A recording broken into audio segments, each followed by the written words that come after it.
Welcome back to the RCA Dome. Texans and Colts ready to do battle. And let's take a look at the standings in the AFC South. Indianapolis running away with it. Jacksonville, the closest team to them.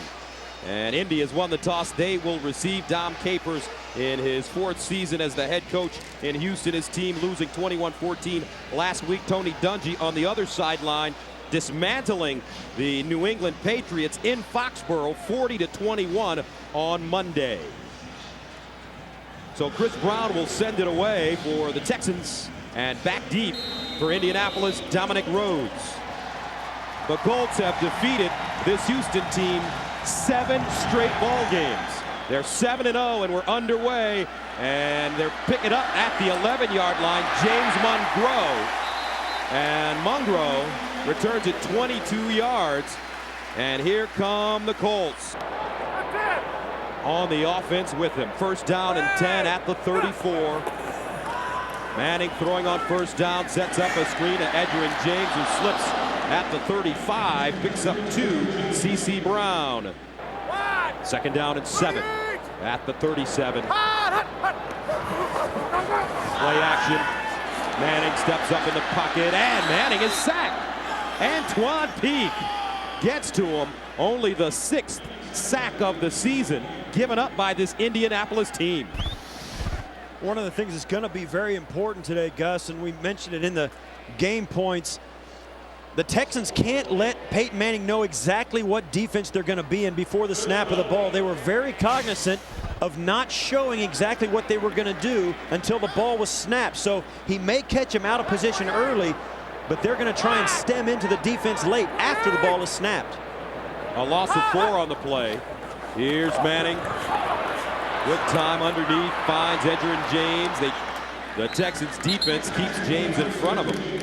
Morlon Greenwood with the tackle, and how about this? Hunter Smith comes out to punt. He's punted 3 times, make that twice, I believe, in the last 3 games. Only 23 punts the entire season. A lot of strange stuff. Not only do the Colts go 1, 2, 3 and out, Hunter Smith is in the first series of downs. He's the only punter in the league that suffers from atrophy. This will be his 24th punt, and as I mentioned, only punted 3 times in the last 2 games. He stands at the 25. Philip Buchanan is back deep. I don't know who has an easier job. Is it Hunter Smith or Jim Sorgi? I think Hunter Smith. Remains 4th down. Jim Sorgi is Tony Dungy's backup quarterback to Peyton Manning. The Colts have more kickers on their roster than they do quarterbacks. Hunter Smith is the number 3 quarterback. Yeah, we asked him who that was in case the unthinkable happens, and he said, well, Hunter Smith knows a few plays, and he takes some reps during practice every so often, but he's taking more reps right now as the emergency quarterback than he is as the punter. So Smith from the 20-yard line, this one off the side of his foot. Buchanan at the 15. And Philip Buchanan is down at the 18-yard line. Nicely done by Jerome Sapp. And on the field down right now is Jason Simmons. And we will step away momentarily as the Houston Texans take the field for the first time. It doesn't look good for Jason Simmons. He can't put any pressure on his leg. We'll update you on his status as soon as we know. 1st down and 10 for David Carr and the Houston Texans. And the handoff goes to Jonathan Wells. Wells crosses the 20-yard line to the 21. Wells played collegiately at The Ohio State University. And he and his teammates are faced with a 2nd and 7 at the 22. Wells, 2nd man through with plenty of room. And he picks up the 1st down up to the 31, a 9-yard gain. Cato June with the tackle. 1st down and 10 at the 31. Here's the reverse. Andre Johnson, nothing doing. Monte Rager smelled it out and dropped the talented receiver for a loss of 1. And you watch the Texans run this reverse, and you kind of get the feeling that the Texans, given the records of these 2 teams, the Texans are not going to hold anything back. They're going to try reverses. They're going to try trick plays, leave nothing in the basket that you might use during the game. They're going to pull out all the stops. They've got nothing to lose. There's no pressure on them. They're going to play very loose, and they're going to do it without that guy, Dominic Davis. 2nd down and 11 at the 30. Texans need to go to the 41 for a first down as Carr audibles at the line of scrimmage. Jonathan Wells around the corner, and he goes nowhere. Jason David Thornton also in on the play defensively for the Colts. You get an idea of how fast the Colts are. You get to the outside very quick as an offense. You're going to find the Colts defense out there already. They've got speed all over the field. Even their front four. Dwight Freeney's as fast as anybody on the field, particularly right around the line of scrimmage. And this is exactly what the Colts wanted to do. Get the Texans into a 3rd and long so that those pass rushers can cut loose and get to David Carr. Texans need to go to the 41. Faced with a 3rd down and 12. Carr out of the shotgun. And Carr looks backside underneath. This one caught by Vernon Morency, but he won't pick up the first down because Cato June is there for the tackle, a 7-yard gain, and the Texans are 3 and out. And the Colts just allowing David Carr. He's got to get rid of the ball on time and make him throw the check down, the short pass, and then make the tackle. That's what all defenses in the NFL do, and it works against that 3rd and long, and that's why you can't afford to get into that point like the Texans did on that drive. Chad Stanley in the punt, and he's dropped 7 of his last 13 punts inside the 20. No touchbacks this season. Wobbly end-over-end kick, and it's fair caught at the 30-yard line by Troy Walters, a 34-yard punt. So here comes Peyton Manning and the Colts offense. Let's see if they can put together a drive right after this. They love their Indianapolis Colts here in Naptown. First down and 10 at the 30-yard line. For the Colts, 3 and out on their first drive.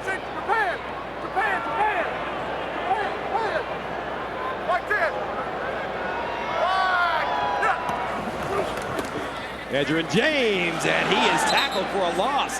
How about Gary Walker? And that's a loss of 5 yards. Gary Walker going right up against Jake Scott, just squeaks right through. Jake Scott was looking for a little help from his tackle, Ryan Deem, and they just didn't communicate well enough. You see there, Gary Walker just splits the gap between the guard tackle right into the backfield. Great play. They've missed him, and he's back in the lineup again. 2nd down and 14 at the 26. 3-receiver package. Manning out of the shotgun. Manning fires over the middle. Brandon Stokely with the catch, and he gets drilled. Dante Robinson lowered the boom, and it's a 7-yard gain for the scrappy receiver, Brandon Stokely. In this early going, the Texans are really executing their defensive game plan really well. Peyton Manning going with a no huddle, trying to get a look at what they're doing defensively, but has not had any success so far. 3rd down and 7 at the 33. They must go to the 40 for first down. Righty. Hurry. Looking far side, Reggie Wayne goes up high, makes the grab, breaks a Philip Buchanan tackle, and gets to midfield. Gain of 16. Well, this is Peyton Manning just changing the play, telling everybody what to do. Reggie Wayne at the top of your screen, just a quick hitch route. Buchanan falls down trying to break on the ball. And this is what I think, Gus, this is what the Colts do so well. They just stay on the football field. They were 1, 2, 3 and out in their first series, overcame a loss on first down in this series, and still got the first down. This is why they're so difficult to beat. They stay on the football field. First down and 10 at the 49. Here's Edgerrin James. Nice piece of running. Keeps his legs moving. And he gets all the way to the 40. But when you talk about parts, Marvin Harrison has been the dominant receiver on this team for so many years. But with the emergence of Reggie Wayne, who's coming off his best season last year, this team has all the right parts in all the right places. And the key guy is the guy who takes the snaps. Peyton Manning is unselfish. He doesn't feel like he has to throw the ball to Reggie Wayne or Marvin Harrison every down. He gets Edgerrin James involved a great deal. They're all kept happy. That's the trick that makes Peyton Manning special. Talk about special. Here's the edge. Spinning. Gets down inside the 35. Picks up 7. Buchanan with the tackle. And we've talked about Harrison and Manning potentially being first ballot Hall of Famers, but Edgerrin James is going to be a Hall of Fame candidate and is having an MVP type season. Well, there's so many weapons on this club, and Peyton Manning keeps them all happy. When you win, everybody's happy, Gus, but they all are having personal success, and that's what makes this team undefeated. Second down and 3 at the 34. Peyton over the middle, and it's broken up, intended for Stokely, and Lewis Sanders with a hand on the football. You know, the only time in the past where you've seen this offense struggle is when Edgerrin James has not been effective. He came out early in his career, he had the knee injury, he came back. Now it's like 3 years later, and he's back to what he was when he came in the league. He is a phenomenal athlete. He can do everything from the running back position. He runs with power, runs with speed, and can catch the ball. Looking for his 5th 1,000-yard season. Has 905 rushing yards this year, averaging 4.6 yards per carry. Manning scrambles out of the pocket. He can run a little bit. Manning turns the corner. Peyton fumbles the football out of bounds. Lewis Sanders knocking it out of his hands. Now this ball went ahead a couple of yards and went out of bounds, but they're going to give possession to the Colts where Peyton Manning fumbled it, which will bring it back to the 29-yard line. You'll see here, great play there by Sanders. Knocks the ball loose, but it does squeak out of bounds here. They're going to get the ball at the 31, which is really a break for Indianapolis. He actually fumbled it at the 31, which might not have been enough for the first down. So that makes it first down and 10 at the 29. He picked up 5 yards on the play. Edgerrin James, the single setback. Manning looking for Harrison. Got him. At the 20. Dante Robinson corrals him. But the Colts have found their rhythm on their second drive after going 3 and out. You know, you make so much about Marvin Harrison and Peyton Manning and Edgerrin James, and rightfully so. You know, Peyton Manning has got an offensive line in front of him that has allowed the fewest sacks in the National Football League. Peyton Manning has been hit the ground less than anybody, and that offensive line is the reason. They only had 1 Pro Bowler, but that group is as good as any in the league. Only 5 sacks coming into this game. They gave up a sack on their first drive. Edgerrin James breaks the tackle and crawls inside the 15. C.C. Brown, the strong safety, with the tackle after a gain of 6. And the Colts, you know, you don't get to 8-0 unless you do a lot of things well. And when they get down close, they make it count, Gus. They get in the end zone. Peyton Manning gets them in the proper play. They can run or pass when they get down close. It doesn't matter. They're effective at both, and that's why, you know, they're undefeated. In the red zone this season, 33 possessions, 20 touchdowns, 9 field goals. And that's what you want. Play fake. They set up Dallas Clark. He tries to beat his man in the corner. Touchdown.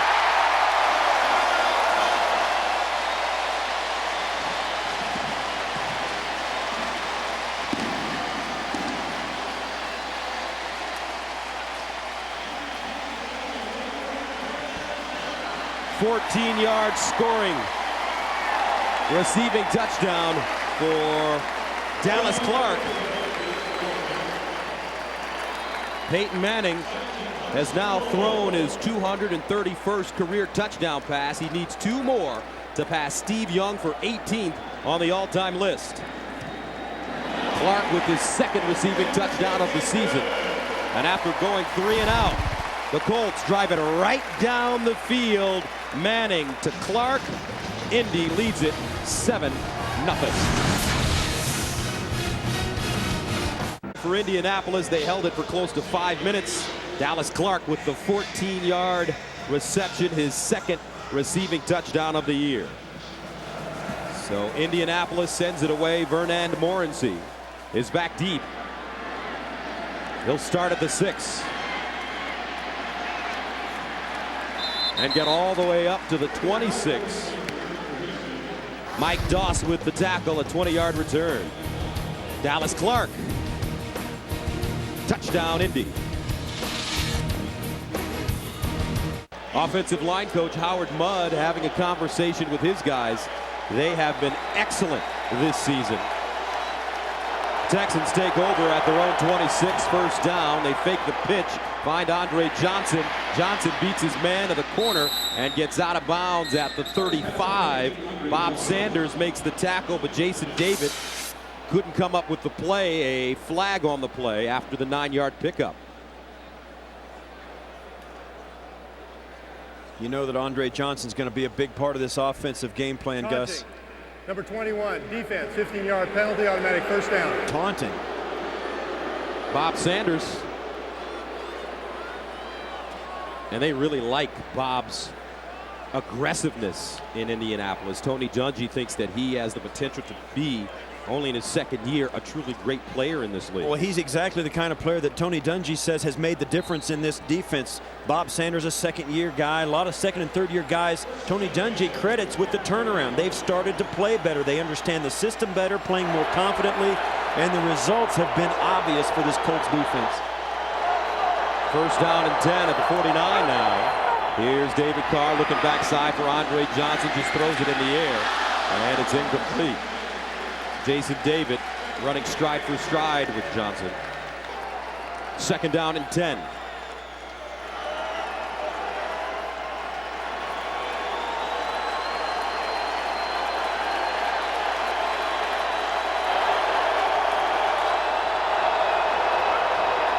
Draw play. Wells trying to break a tackle and does. Jonathan Wells, a very nice piece of running. He gets to the Indy 45. Bob Sanders and Larry Triplett bring him down, but it's a gain of 6. And that's what you've got to do. Jonathan Wells has got to break a tackle, get a few extra yards, get him down into 3rd and 5 instead of 3rd and 9. Gives David Carr a chance that if the Colts do the same thing again, give him the short pass, that may be enough for the first down. And this is where the Texans' day is going to be crucial. They've got to find a way, Gus, to stay on the football field in this situation. Third down 4 at the 46. Andre Johnson, the receiver, at the top of your screen. Jabbar Gaffney in motion. Carr scrambling. Carr, he's got to get rid of it.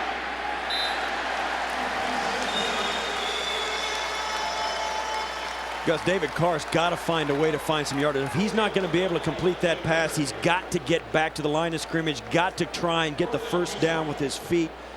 He's got to do anything he can to get the first down. If that means tucking it and taking on a defensive back, he's going to have to do it. This is a club that's 1-7, Gus. David Carr has got to get first downs by hook or crook. Troy Walters stands at the 8-yard line. Chad Stanley at the 39.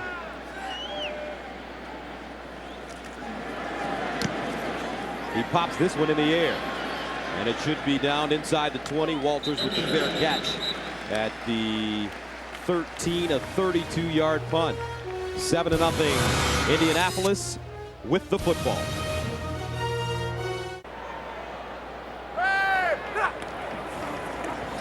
Adrian James. And James gets to the 16-yard line. Sean Polk with the tackle. Peyton Manning has thrown touchdowns, 20 touchdowns in 7 consecutive seasons. And I tell you what, Steve, there is no better leader and just all-around good man with his teammates, not only in the NFL, but in all of sports. Well, he's almost going to end up as a historic figure in the league, and that's something. And that says a lot about where he's at. Manning, Wayne. And Reggie Wayne gets down to the 25.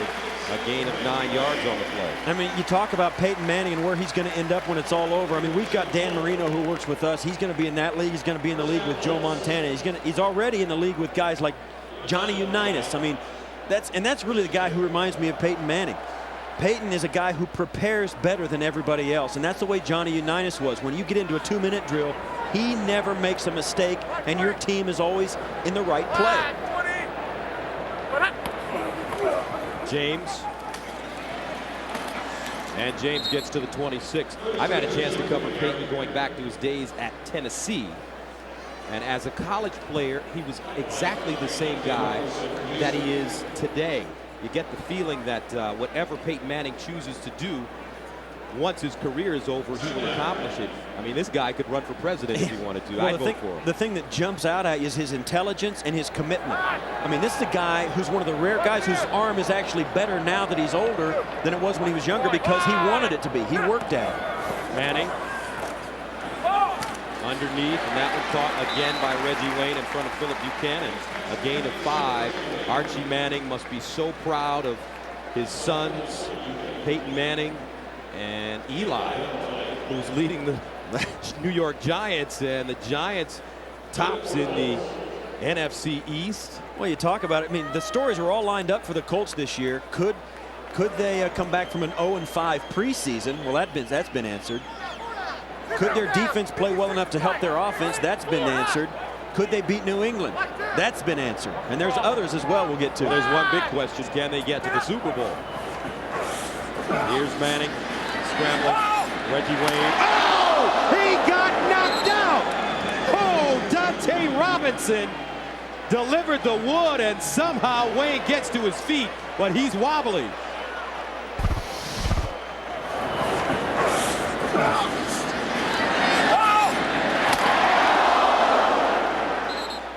And I'll tell you, the first guy to walk up to him after he got up was Peyton Manning. He's just, sorry, bro. Sorry is right. Sorry, man, because that, Peyton Manning tried to get it to him quick, but he was high.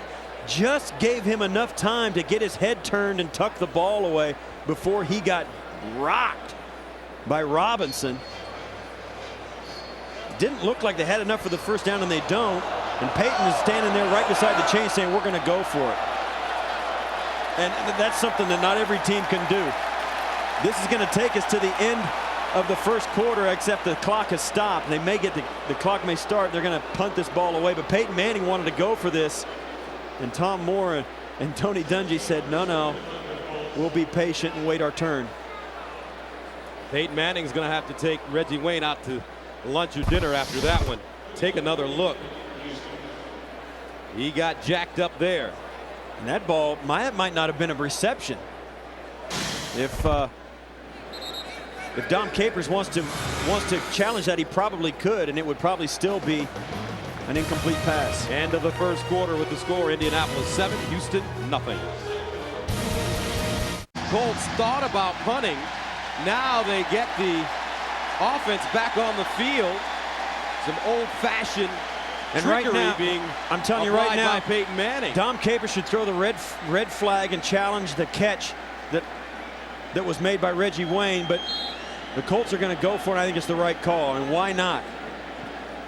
So it's 4th down and 1. Colts send out Edgerrin James. He's the lone setback. Let's see if Peyton Manning tries to sneak it. And the Colts get exactly what they wanted. Wow. Now Seth Payne is going to say that the offensive lineman twitched and drew him off sides. And they're going to have a little meeting here, which we see so often these days. You got replay, you know somebody's looking over your shoulder, you want to get it right. And it's against Houston. Encroachment. Number 91 of defense came across and made contact. 5-yard penalty, first down. That's what Peyton Manning wanted to do. Watch the late shift. I didn't see it. I didn't see it.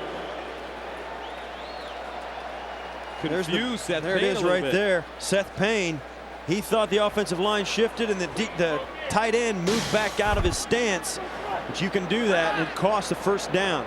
First down and 10 at the 40.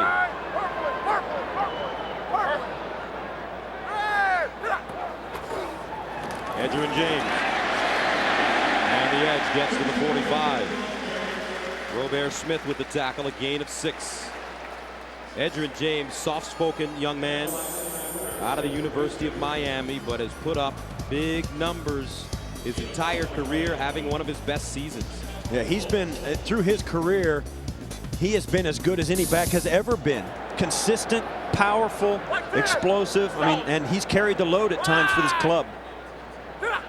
2nd and 4.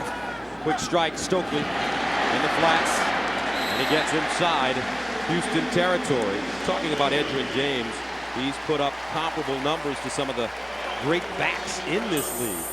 as you take a look here. This is lofty company. And you see there are a lot of people making a case that LaDainian Tomlinson is MVP. Well, you know what? Edgerrin James through his career has been just as good. I mean, even better. First down and 10 at the Houston 49.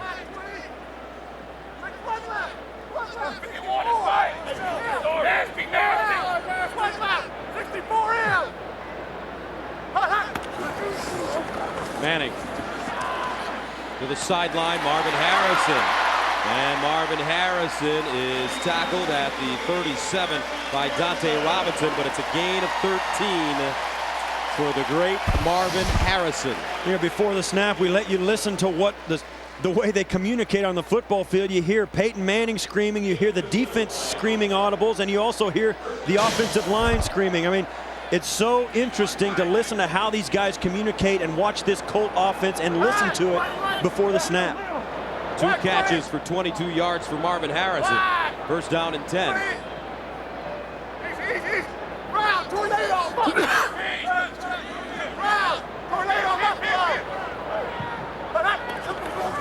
James.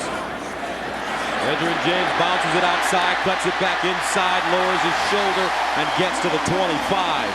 Marcus Coleman with the tackle, but it's a 12-yard pickup. Gus, I got to tell you, this Colt offense has got it all. Watch Edgerrin James slips inside, nice blocking up front by the lineman. James wiggles through the traffic, makes a move, blocks off one of the great wide receivers in the league, makes a key block in the run game. I mean, you've got everybody working hard for each other. That's tough to stop. James has got 8 rushes for 41 yards. First down and 10 at the Texans 24. Short drop, Manning underneath Harrison, catching it on the run. He gets to the 14. C.C. Brown, but it's a gain of 10. Marvin Harrison. Check that, Peyton Manning to Marvin Harrison.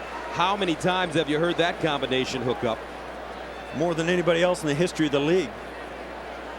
Coming into this game, Manning to Harrison, 748 completions, 9,926 yards, 89 touchdowns. Wow.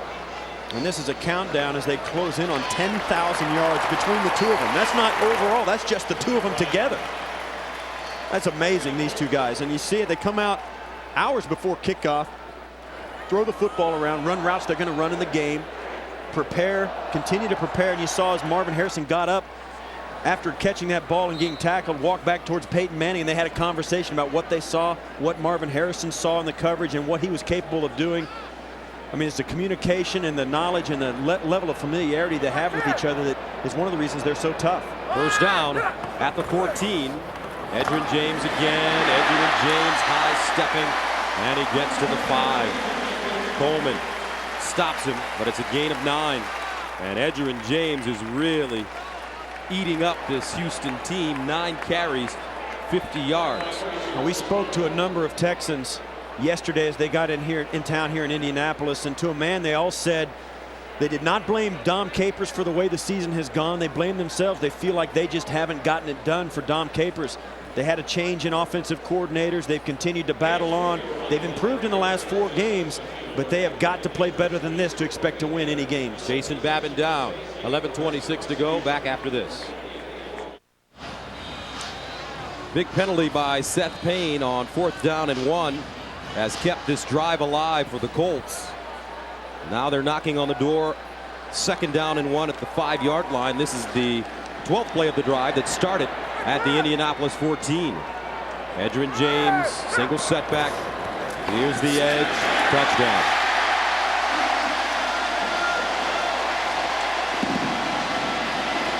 Untouched, Gus. 9 rushing touchdowns this season for Edgerrin James. And the Colts take a 13-0 lead. And remember, under Tony Dungy, teams are 51-0 when he has a 14-point lead in a game. Extra point up and good. Edgerrin James, 10 carries, 55 yards and a touchdown. He's averaging 5.5 yards per carry. And we're only in the second quarter. The Colts marched it down the field 86 yards, held it for 6 minutes and 46 seconds as Edgerrin James scored on a 5-yard touchdown. Peyton Manning perfect on the drive, 6 for 6. The Colts 40-5 when Edgerrin James scores a TD. Indianapolis sends it away. Vernon Morency from the 5.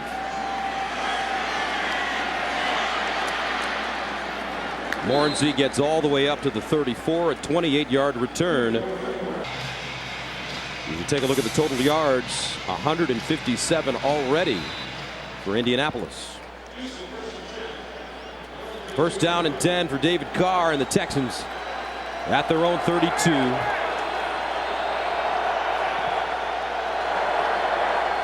Andre Johnson, the motion man. Here's the pitch to Jonathan Wells. Wells trying to turn the corner and does, picks up 2.5. David Thornton taking out his legs. And you just get the feeling, Gus, that the level of urgency for this Houston Texan offense has got to be raised up. They have got to answer the Colts in some way, shape, or form, and I think it's got to start right now. I mean, I don't want to put the game right, have the game right on this drive alone, but they have got to answer. Second down and 8 at the 34.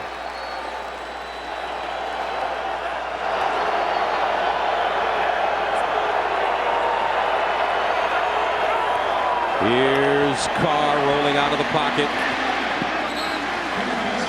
And that brings up third down and 8. Well, David Carr, as he rolls out, trying to find himself some time. And once again, as we saw earlier, he just throws it out of bounds.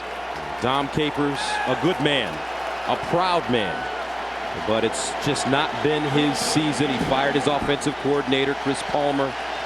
And the Texans have struggled on both sides of the football. And his players like playing for him. They defended him greatly yesterday in his meetings. They really like playing for the guy.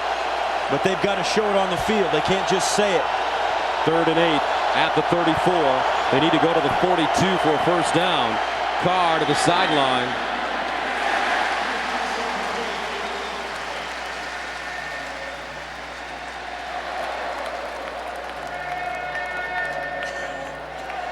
And the Texans will have to punt it away. And David Carr had Gaffney open on the outside and couldn't put the ball in there.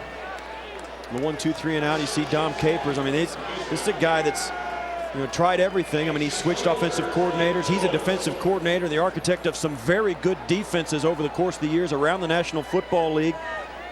But his defense today is up against an offensive juggernaut. I mean, these guys are hitting on all cylinders. Stanley at the 19. Troy Walters back at the 22. Lofty kick. Walters changes directions and is dropped at the 27. 44-yard punt and a 5-yard return. 10:08 to play in the second quarter. Edgerrin James has a touchdown already, and he's close to 100 yards in the first half. And welcome back. 14-0. Indy with the lead. The Colts have controlled the ball from the very beginning. Manning has completed his last 8. First down and 10 at the 29. Edgerrin James, who has 55 yards rushing already, lowers his shoulder. That looked like Earl Campbell against, was it the Los Angeles Rams, when he put his helmet right in the middle of a defender's chest? Remember that play? That's why this guy's so good. He can run like that, and he can also outrun people. You saw him so tough down inside. He gets into traffic, keeps his balance, and his offensive linemen stay on their blocks, and he runs to daylight. He is so good at getting the most out of nothing. Makes it 2nd and 1. James again. First down and 10.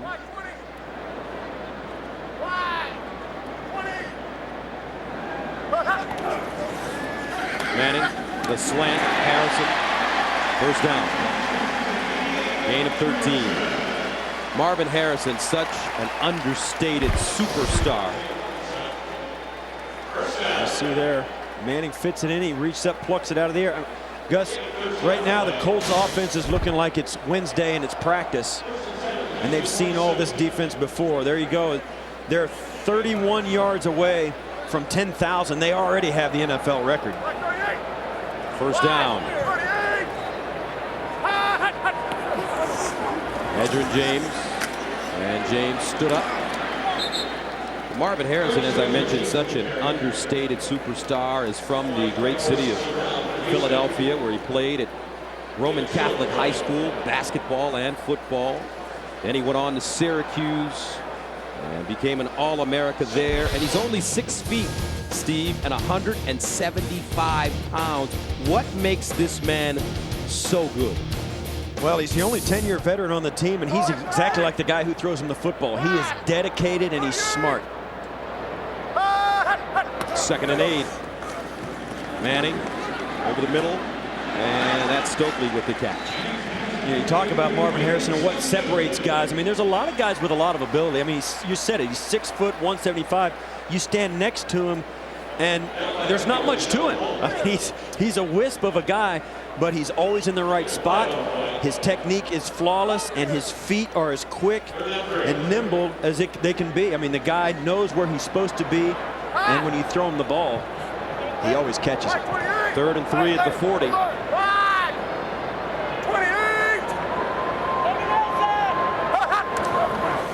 Manning, Reggie Wayne, first down. Gain of 17, stopped by Philip Buchanan. Gus, that is the exact play they just threw to Marvin Harrison, and it was on the other side. I mean, Brandon Stokely goes to the sideline.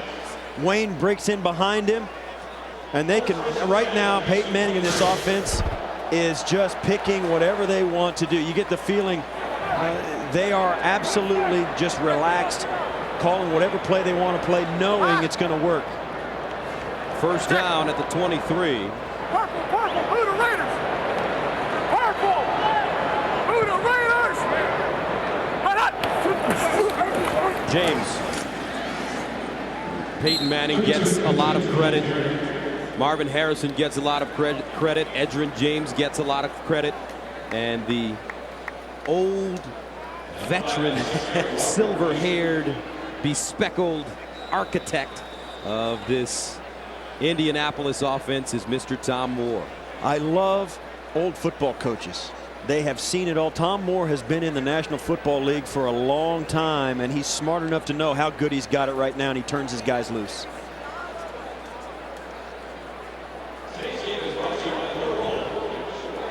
And there's an injured player on the field, Gary Walker, back after this. You see there the dominance that Indianapolis has had in this game, and it looks to continue right here. 2nd down and 8. Pink, 51 is mine. Short. Round. Louisville. Manning in the corner, incomplete. Reggie Wayne, the intended receiver. Manning had to throw that football into a shoebox to complete that pass. Yeah, that was well defended by Coleman and Buchanan on the outside. Peyton Manning had to throw it away from the defender. The one thing they don't want to do is try and fit a throw in and get a turnover. So he tried to throw it wherever he could complete it, and Reggie Wayne just couldn't get out there. That was one play where the secondary of the Texans got the better of Peyton Manning. Look at the quarterback rating of 119.6. And what the experts say is that anything 100 or better is an A+. That doesn't seem good enough right now. He seems better than that. Manning 15 of 17, 136 yards and a touchdown. He's hit 11 of his last 12. Brandon Stokely, touchdown.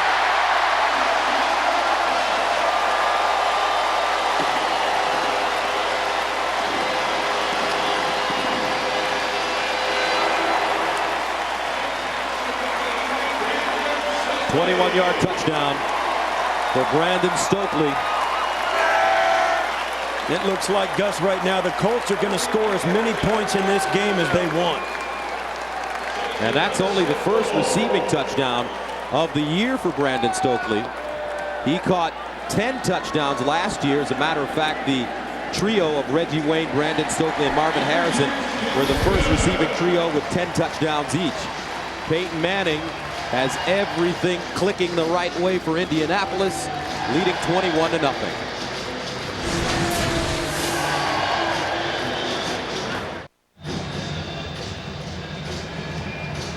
Soon to be 9-0, where, well, the Colts are on their way up big in the first half, 21-0. Peyton Manning has now tied Steve Young for 18th on the all-time career touchdown passes list with 232. And Peyton Manning is only in his 8th year. You think by the time it's over he can challenge for the #1 spot? Dan Marino? Yeah. Sure. What's stopping him? Texans aren't today. I mean, he's going to gain some ground today. This one fielded at the 15-yard line by Morency. And Morency gets all the way up to the 34. And the totals today, James, Wayne, and Harrison all outgaining the Texans individually. Vernon Morency is checked in the game at tailback. They give it to him on first down, and he makes one-man miss. Morency gets up to the 40, a 6-yard gain. Morency, a rookie 3rd-round pick out of Oklahoma State. Marlon Jackson brings him down. Now, there's an unexpected play for you. You think coming in 21 points down in the first half, the Texans are going to come out and throw the football, but they don't. Joe Pendry on the sidelines trying. I think Gus, he's trying to make sure his team gets better for next week. They're just trying to run their offense and get back and get some rhythm in this game. They're not going to try and come out in a 2-minute and win. 2nd down and 4. Morency, burst of speed, and he picks up 3. So that should bring up 3rd down. I think, Gus, right now, Joe Pendry's trying to play defense for the Texans. I understand what you're saying. He's just trying to slowing it down. Don't let Peyton Manning get back on the field. We may be down 21 points, but let's not get down 28 by trying to get a first down through the air and not making it. 3rd down and 1.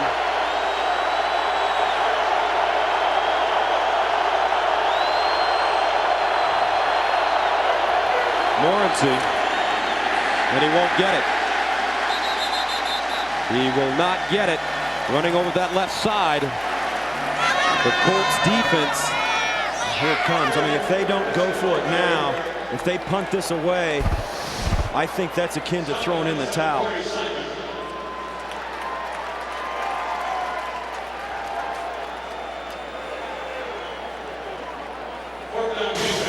And it looks like the Texans are going for it. You got to. I mean, if you don't go for it now, before halftime down by 3 touchdowns, I mean, you may as well get on the bus right now.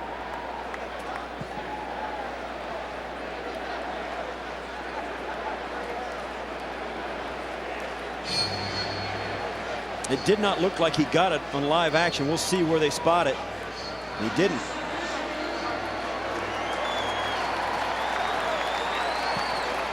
And you can read Dom Capers' lips. He is going for it. That's the right call. It's the only call, Gus. It's the absolute only call he can make in this situation. And I'll tell you, 6 of 10, it's 50-50 on 4th down conversion in the National Football League, so they're better than the average. But this is a big one. 4th down. And inches. Look for a quarterback sneak, Gus. Carr also has very good feet if he tries to bootleg it.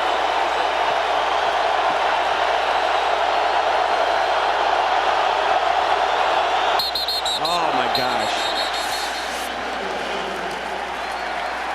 Left guard moving. False start. Now you Number got to punt it. 76, offense. 5-yard penalty, remains 4th down. Now you have to punt it. And this is Andre Johnson's reaction.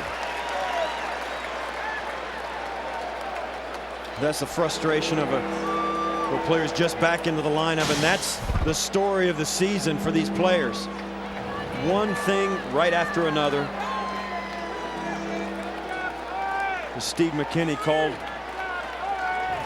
for that penalty. The Texans have been unable to get anything going offensively. And when this Colts offense comes onto the field, they've been like a hurricane. Chad Stanley stands at the 24.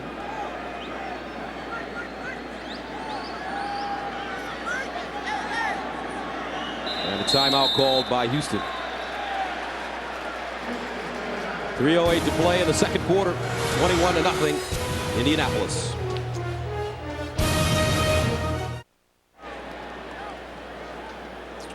Welcome back. 3:08 to play in the second.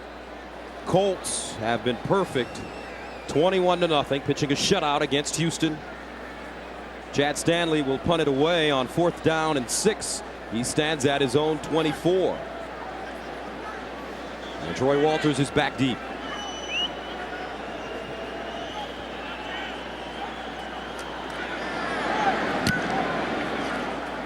This kick short.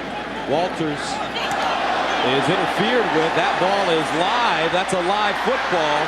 Who has it? And the Texans finally catch a break. They recover this football. Troy Walters misjudged it. Ramon Walker picked up the loose ball. And there are no flags on the field. And one reason this ball was such a difficult ball to handle is because it was a horrendous punt. It was short, coming off the foot of Stanley. I don't think there's any question that the Texans are going to come up with this. And there's no flag, so it wasn't an interference with the fair catch or anything like that.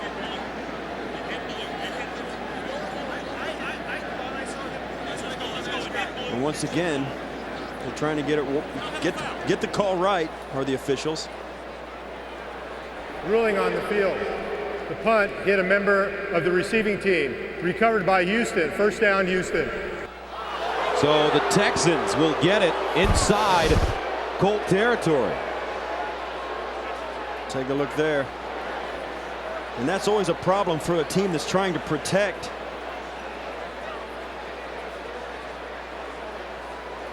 That's Jason David trying to get out of the way of Walters.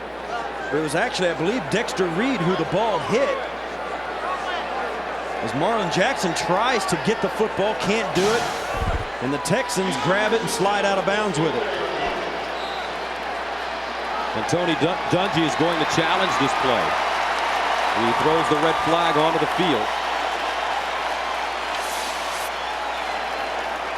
And he'll probably challenge who the ball actually hit.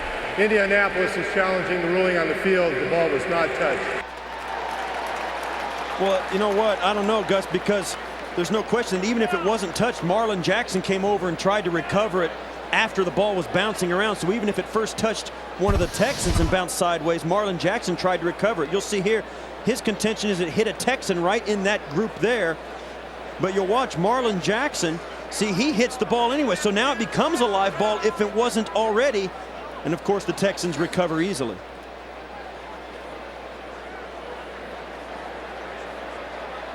Who does the ball hit? You know, it looks like it hit Monroe, perhaps.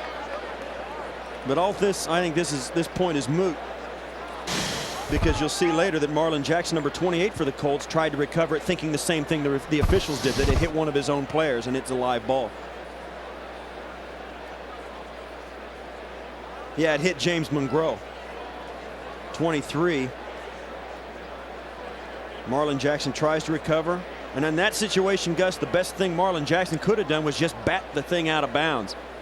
But when you're on the field trying to compete, sometimes you don't think of that.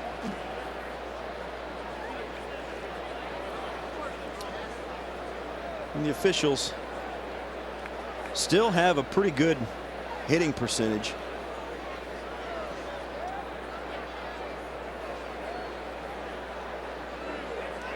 Pete Morelli, and official. Dom Capers, Tony Dungy. How about Tony Dungy and the job he's done since arriving here in Indianapolis?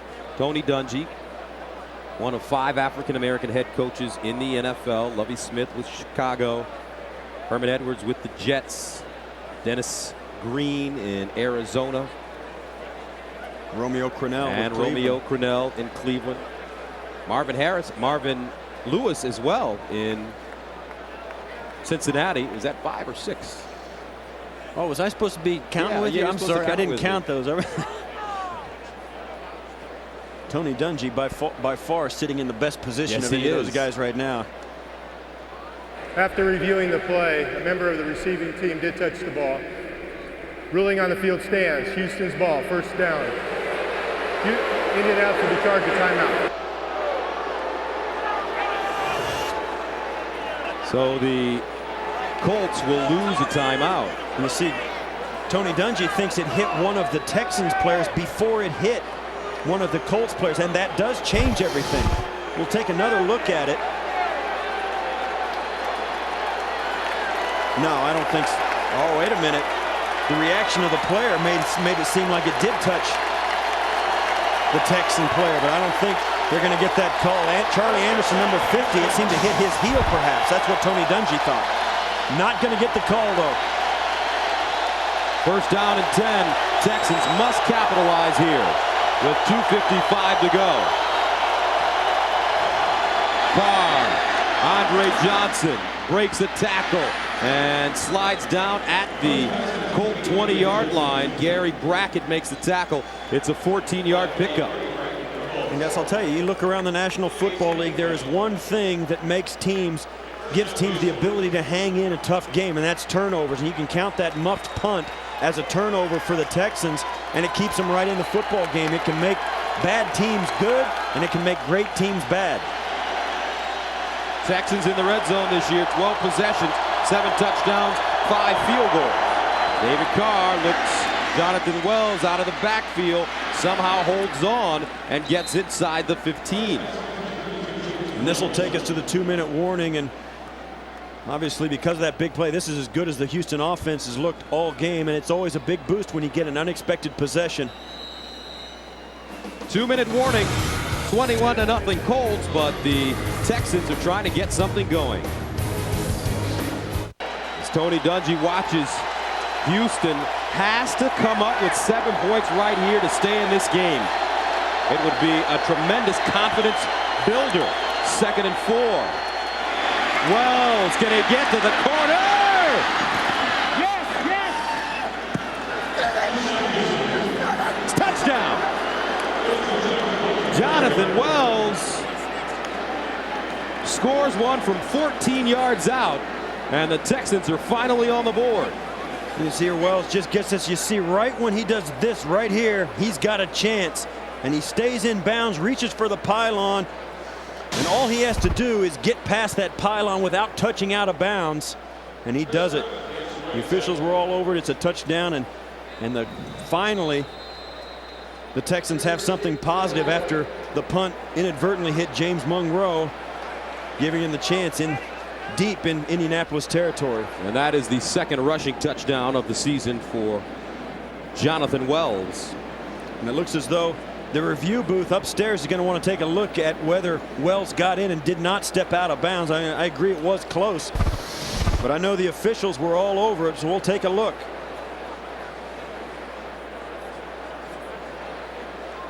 We will review whether the runner crossed the goal line. Right there, did his right foot stay in bounds as he tried to cut that corner to get to the pylon. Watch it.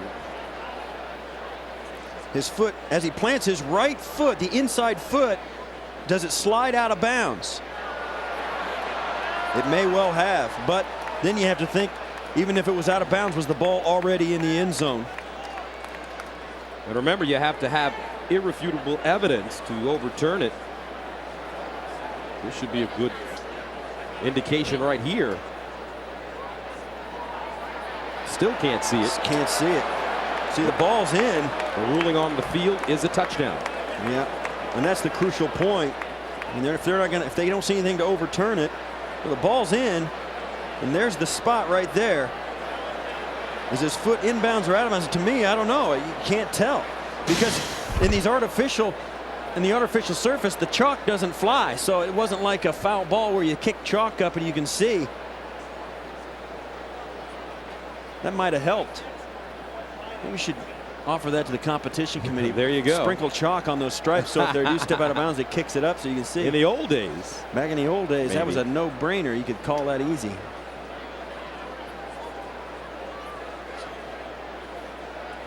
And I'll tell you what, you almost think that at 1:53 left, maybe the Texans scored a little too quick. Is the there's some black chalk there, Steve. I don't know what you call that. Well, that's the rubberized soil, if you want to call it that. But his foot, no question, hits in bounds right there. But does it stay in bounds as it slides It's not on in the bounds hit now. from Mike Doss? But see, the ball's way over by the time it slides out of bounds. Here's one more look. You see the chalk come up. When's the ball go over the line? Well, it's way over the line. That's.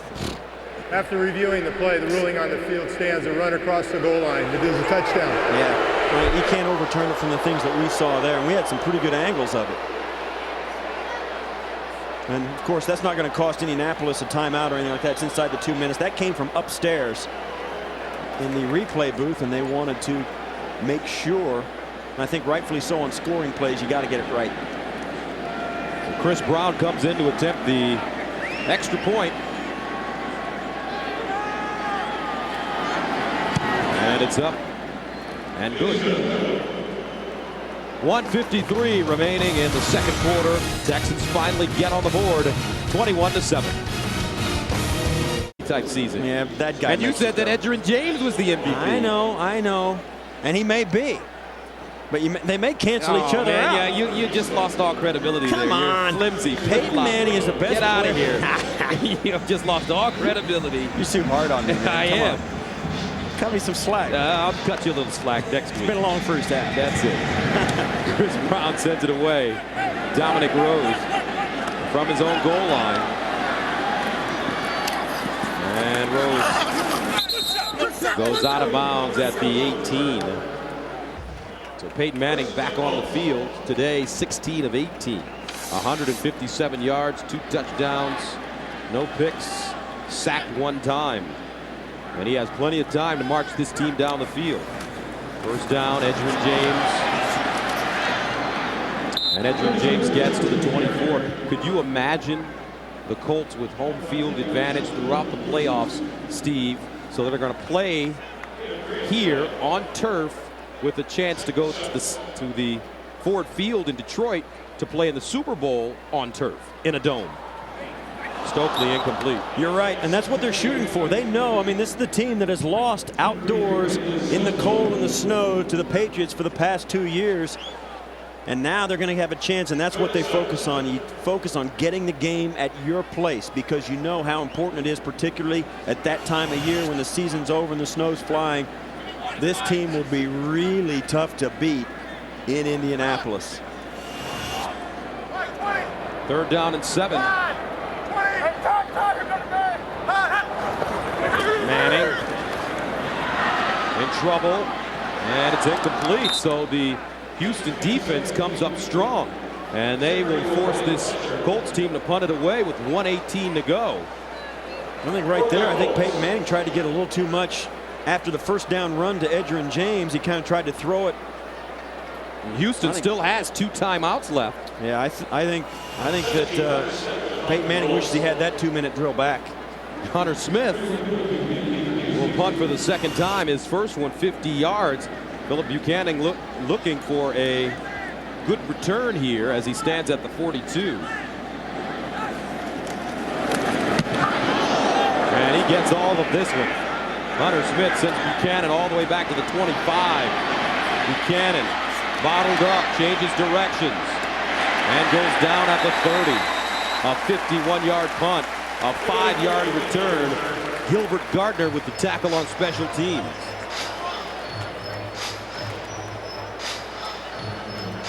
You talk about as David Carr comes back on the field trying to think about getting some points just before halftime. This is what it's been like. These are the streaks. You talked about how the Colts are beating the Texans and they've got a 7-game streak. They're not alone. And you look here, interesting, the Colts are on the wrong end of it with the Steelers. So what goes around comes around, Gus. And Indianapolis will take on the Steelers on November 28th right here. The next couple of games very difficult for the Colts. At Cincinnati next week and then home against Pittsburgh. Carr has it deflected. That ball batted down at the line of scrimmage by Dwight Freeney. And Dwight Freeney plays defense like Jim Brown played offense. I mean, he is a rugged, quiet leader on that field. Yeah, he does, and he's a force. I mean, watch as he's going to come all the way from the top of your screen all the way around down inside, and that's a technique used by defenses to get their fast, best pass rusher on an interior lineman, a guard who's not used to rush to protecting against a guy like that. 2nd down and 10 at the 31. Draw play, Vernon Morency. And he gets to the 35. Raheem Brock with the stop after a gain of 3. And this is, you get the feeling that the Texans are really afraid to do something wrong right about now.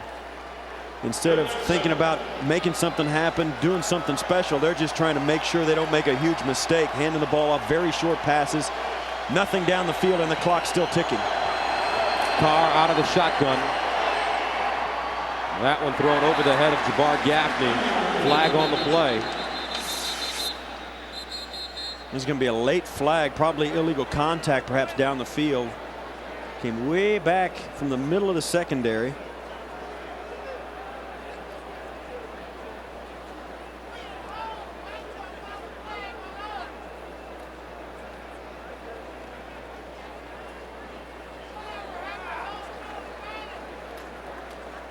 There are fouls on both teams on the play. Illegal contact, number 28 of the defense. Offensive pass interference, number 86 of the offense. Penalties will offset. 3rd down. So Marlon Jackson and Jabbar Gaffney. I'll tell you what, offensive pass interference, and this is, I used to play wide receiver. I think it's the most undercalled penalty in the league. You watch here, right there in the middle of your screen, and that's Jabbar Gaffney turned out of that route and pushed. He pushed Jackson away from him to get the separation, and that's why the penalty was, and it was illegal contact to begin with. 3rd down and 7.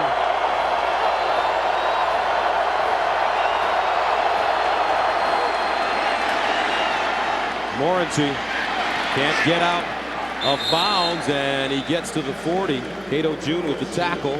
15 seconds and counting. And I don't think either team's going to call a timeout right here. They're content to go in at halftime and call it a day. Make some adjustments and wait for the second half. That'll be it. 21-7 the score at halftime. Indianapolis leads Houston. Peyton Manning 16 of 20, 157 yards, 2 touchdowns, no picks in the first half. We'll be back with the Sprint halftime report after this message and a word from your local station. You're watching the NFL on CBS. Halftime at the RCA Dome. Colts lead the Texans 21-7. And welcome back, everybody. Gus Johnson along with Steve Tasker. And Steve, the Colts continue to dominate. No question. I mean, the numbers say it all. I mean, this is a team that is hitting on all cylinders. And you take one look at the halftime statistics, and it's an eye-opener. All right, let's take a look at the first half highlights.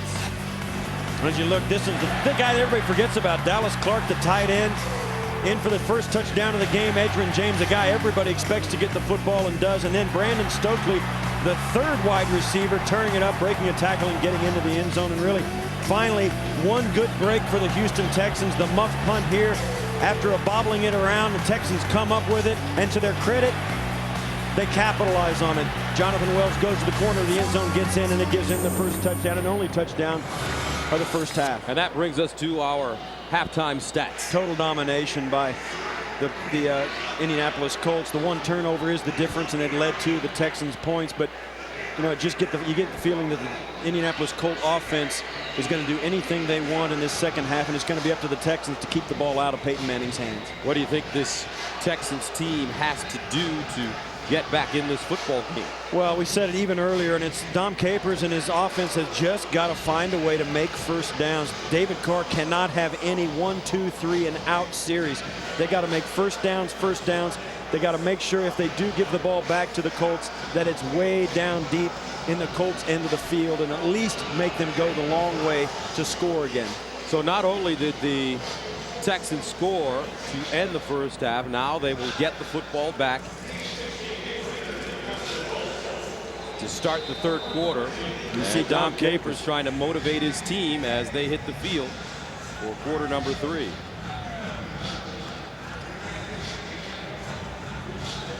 Vernon Morency back deep, and we're underway.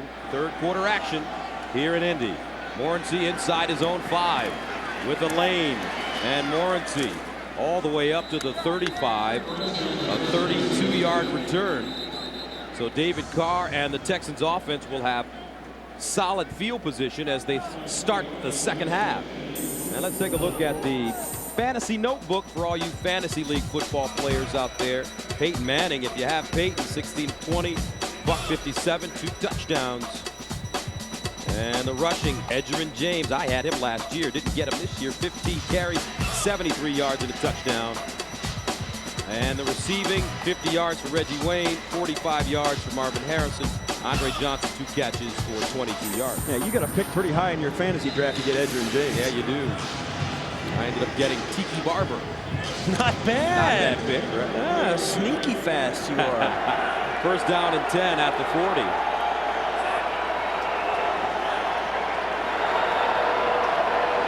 Jonathan Wells in the backfield. James underneath, and he finds Marcellus Rivers, 5th-year tight end out of Oklahoma State. Gary Brackett and Cato June stop him, gain of 4. When you talk about Tiki Barber and the Giants, Marcellus Rivers came over as an unrestricted free agent from the Giants this year. The Texans trying to do everything they can to upgrade the people around David Carr, but we have yet to see really a consistent amount of evidence saying that they've succeeded. Second down and 6 at the 44. Here comes the blitz. Wells, almost a first down. He stumbled, had more running room as Gary Brackett trips him up. And that's a gain of 5. You know, unfortunately, when you have a season like the Texans are having, Gus, you're constantly looking at your offense, and it always seems like they're trying to gather themselves, trying to find their rhythm. They never seem to be on top of it. And they come out here in the second half trying to get a little bit of a run game established. A lot of things they'd like to have gotten done in the first half, but couldn't. Third down and 1. Texans need a first down right here. Wells breaks a tackle and gets the first down. A very solid piece of running by Jonathan Wells. Cato June with the tackle. He needed 1 and he got 2. He bounced right off Monte Rieger right here. You'll see it. He comes up, bang, gets hit right in the chest, and Rieger with the lineman on him can't grab him enough to stop him. He's got him. It looks like it was going to be a loss, and then, of course, Wells bouncing out. Great job of running. You're right, Gus. A running back's got to be able to shake off at least 1 tackle to get a first down in that situation. So first down inside Colt territory for the Texans. Wells again. And Wells gets to the 45, about a 4-yard gain. Dwight Freeney with the tackle. And Jonathan Wells started the game in place of Dominic Davis. Davis injured his knee. He's missed his 2nd straight game. You've got that Lawrence of Arabia thing going there. But you're right, they miss him. He is a big percentage of the offense that they have when he's in the game. They use him a lot, and that's a big void to fill. 9 carries, 44 yards for Wells. And he also has a touchdown, a 14-yard run at the end of the first half. Second down and 6. This time it's Morency, and Vernon Morency running over people. Cato June, 3-yard gain. And you talk about the contribution that Dominic Davis has been able to make and how much they miss him. And here's a comparison that's pretty favorable. He's a third of their offense. Their offense is total yards. He's 3rd in the National Football League, ahead of Edgerrin James. Of course, Edgerrin James has more weapons to spread the wealth with. But that guy is a huge part of this offense, and they desperately need him in a game like this. But they don't have him today. 3rd and 3 at the 42. Texans 1 of 6 on 3rd down conversions. Here's Carr with a sideline. Beautiful toss by David Carr. Andre Johnson with the first down in front of Nick Harper, a gain of 8. That's right in front of Nick Harper and right behind Cato June. Cato June, a linebacker who's second in the NFL in interceptions among all players. Almost got a hand on that, but Andre Johnson getting his opportunity to contribute. He's been out, they've missed him. He's a playmaker, and he's one guy that all the Colt defenders and coaches who I spoke to mentioned his name in particular as a guy they really were concerned about. 3 catches, 30 yards for Johnson. Only had 19 coming into the game. Carr pump fake, he's in trouble. And he'll be lucky to get back to the line of scrimmage. You know, you talk, Gus, about how players compare to other great players. Andre Johnson, a guy that has been in the league for a while, and his first 37 career games, look at how he compares to the guy we've been touting as a Hall of Famer, Marvin Harrison. Very favorably. And I think, you know, when you look at the touchdowns, the one edge that Marvin Harrison has in that statistical page you just saw there, Marvin Harrison has been on a better football team. He's also playing with Peyton Manning. 2nd down and 11 at the 35. Underneath, Johnson, beautiful catch again as David Carr throws another strike. Nick Harper with the tackle, but Andre Johnson picks up 12 yards. You know, it looks so smart and so easy when you run game and you get some good runs on 1st and 2nd down. Joe Pendry feels confident throwing the football after that. Andre Johnson's going to make the play. We spoke to Andre Johnson, and he told us, you know, he's not 100%, but as you're seeing on this drive, his percentage of health is good enough to play pretty well. 1st down and 10. Wells and Jonathan Wells bursting through the hole, and he gets inside the 15. Cato June with the tackle again.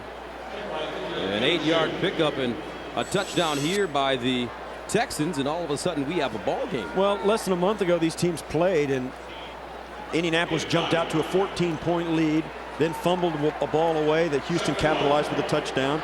Peyton Manning threw an interception that Houston capitalized for a touchdown. They went into halftime tied at 14 apiece. Indianapolis went on to win the game 38-20. 2nd and 2 at the 14. Wells trying to break it back, no lane for him. Cato June there. And the Texans start this 3rd quarter like the Indianapolis Colts. Very long and sustained, efficient drive. Yeah, very balanced too. You see there 6 rushes, 4 passes, exactly what you've got to do against this club. And they made 1st downs, exactly the kind of thing we talked about at the opening of the game and here in the 2nd half. They've just managed to stay on the football field, Gus. They couldn't do it in the 1st half. They were always punting or getting off the football field offensively. Now that they stayed on, obviously they look a lot better. 3rd down and 1. Play action. Carr in the end zone. Touchdown. Texans. Jabbar Gaffney going up high. And how about this? Houston scores on their opening drive of the 3rd quarter. A 13-yard strike. Carr to Gaffney. And they go 11 plays covering 60 yards, holding the ball for 6 minutes and 28 seconds. And that was a great throw by David Carr. And he had time. Had time to throw it. Looked off the receiver. He looked to the left and then came right back to the center of the football field and delivered a strike to Gaffney. Great drive by the Texans. Extra point up. And good. So how about this? 8:26 to play in the 3rd quarter. Colts up 21-14, but the Texans are feeling good. Let's see if their defense can respond. Very balanced drive for the Houston Texans as David Carr leads them down the field. 11 plays, 60 yards. Jabbar Gaffney with the touchdown reception. And for Gaffney, their leading receiver, that's his 2nd receiving touchdown of the year. 48th career touchdown pass for David Carr. 8th this season. Rhodes starts from the 5 and gets to the 25. 8:20 to play in the third. Peyton Manning's got to step up now. His team leading by only 7. All right, here come the Colts, their first offensive drive of the second half, 1st and 10 at the 25.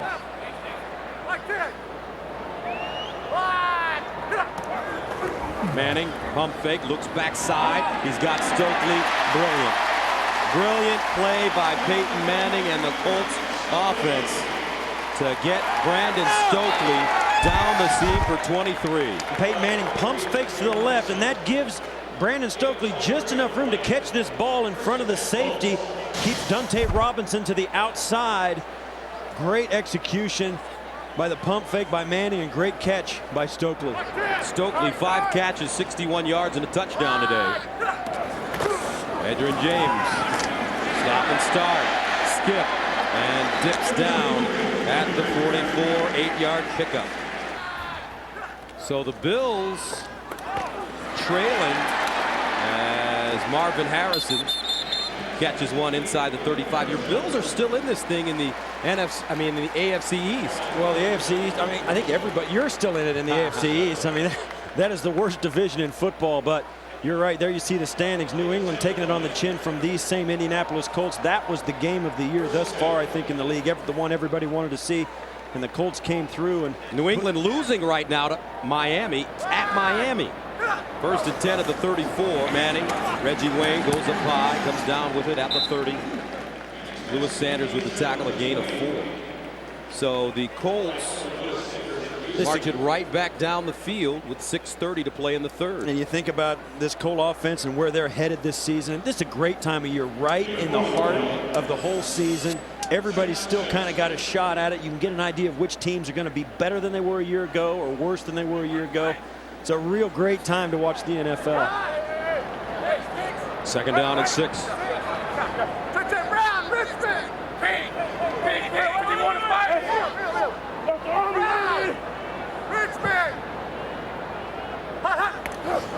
Manning, pump fake to Marvin Harrison, wide open. 6 points. Gus, look at this guy work. Woo. Number 18 is no joke. That's Archie's kid, the older boy. That's his older son. And you heard, we let you listen to Peyton Manning call the play at the line, and then for a moment, right before this ball is snapped, there is dead silence, and it ends up in the end zone. And Marvin Harrison has just surpassed 10,000 receiving yards from Peyton Manning, most in NFL history by a quarterback wide receiver tandem. Manning to Harrison now, their 90th touchdown pass. 5:54 to play in the third, and the Colts answer the Texans 28-14. 28-14. Marvin Harrison has been helping all afternoon. There he is. Finally a smile from Marvin. at him. You never see him smile. You never see him celebrate. He has so much class on the field. This entire Colts team, probably the classiest in the NFL. Morency from the 10.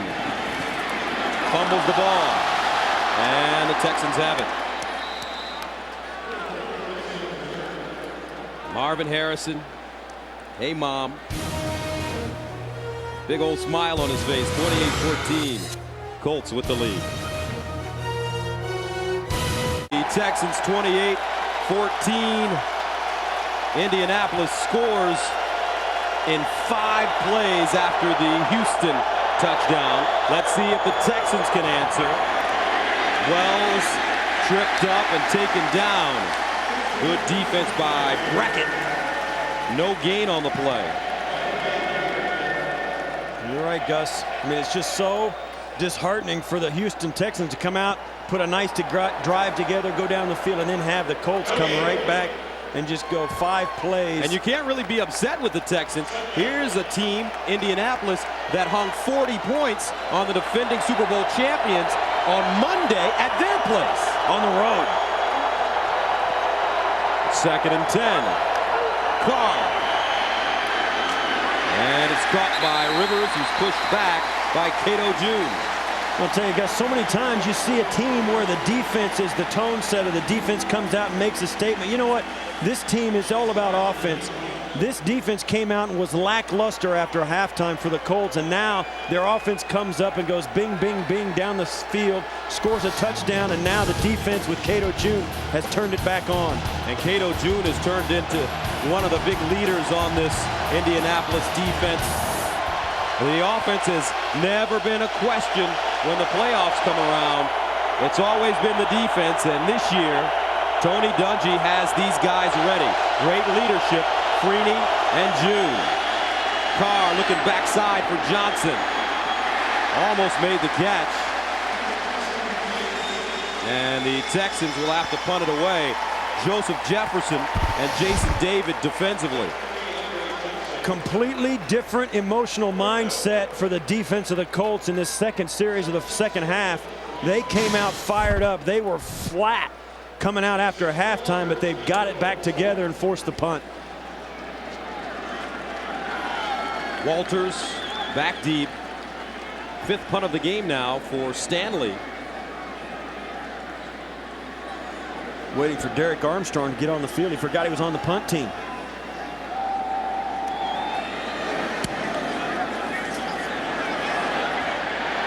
Another short kick. Houston with a chance.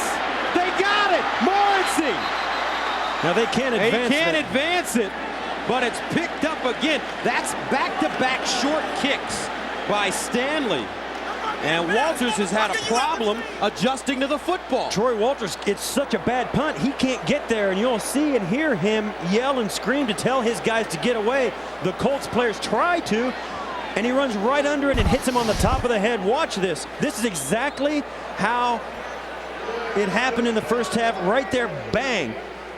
It drops right on the head of Jason David, and then it's a live ball once again. See, you see David trying to get out of the way of the punt. He can't look up and find the ball. It lands right on top of his head.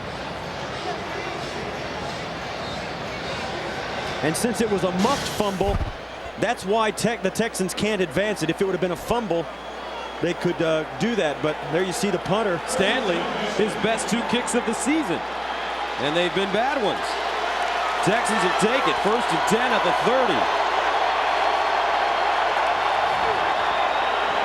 Carr underneath, incomplete. Gaffney, the intended receiver. You know, you talked to Tony Dungy, and we asked him, you know, what are your concerns about this game and about this, how it's going with this team? And he said, well, and you know you got a good team when this is your concern. He goes, well, we punted one time in New England and they got a 20-yard return.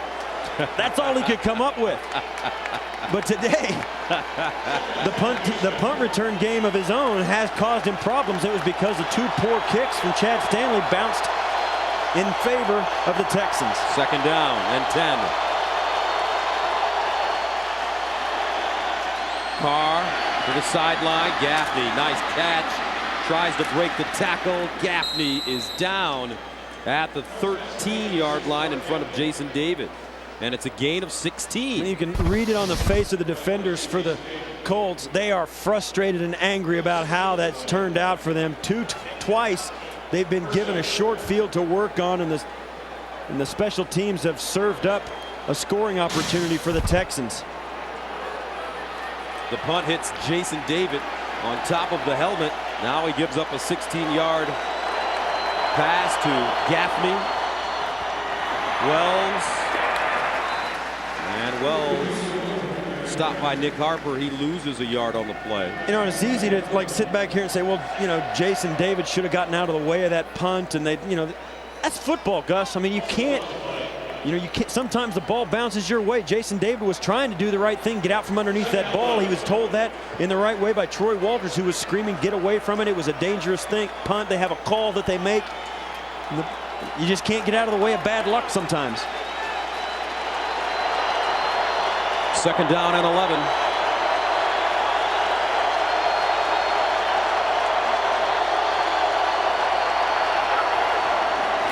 Carr, quarterback draw, and Carr gets to the maybe 12. Cato June with the tackle, a 3-yard pickup.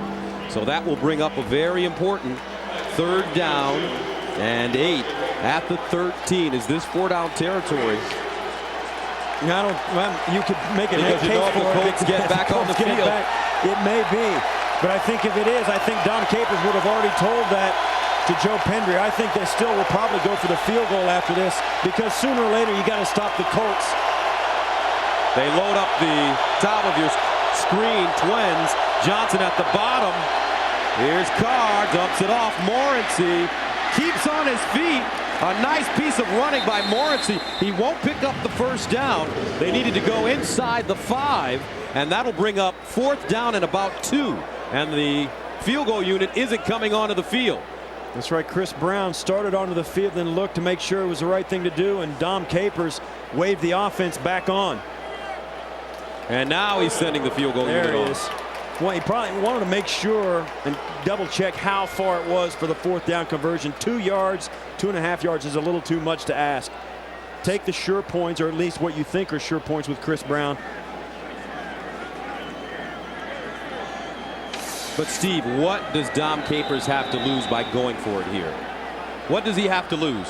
Well, that's a good question, but I'll tell you what, Gus, it doesn't matter what he's got to lose or gain, but because sooner or later his defense has to stop Indianapolis anyway. If they're not going to stop him, 3 points touchdown doesn't make any difference anyway, so he's going to take the points here and tell his defense it's up to them.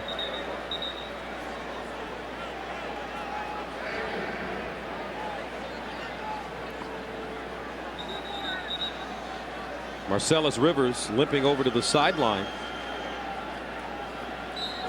So for Brown, this will be a 24-yard field goal attempt.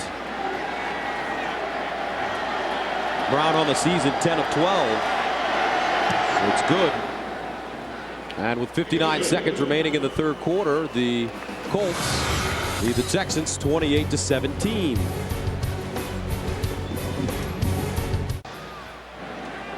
Texans send it away. Rhodes bottles it, picks it up. Rhodes gets a block.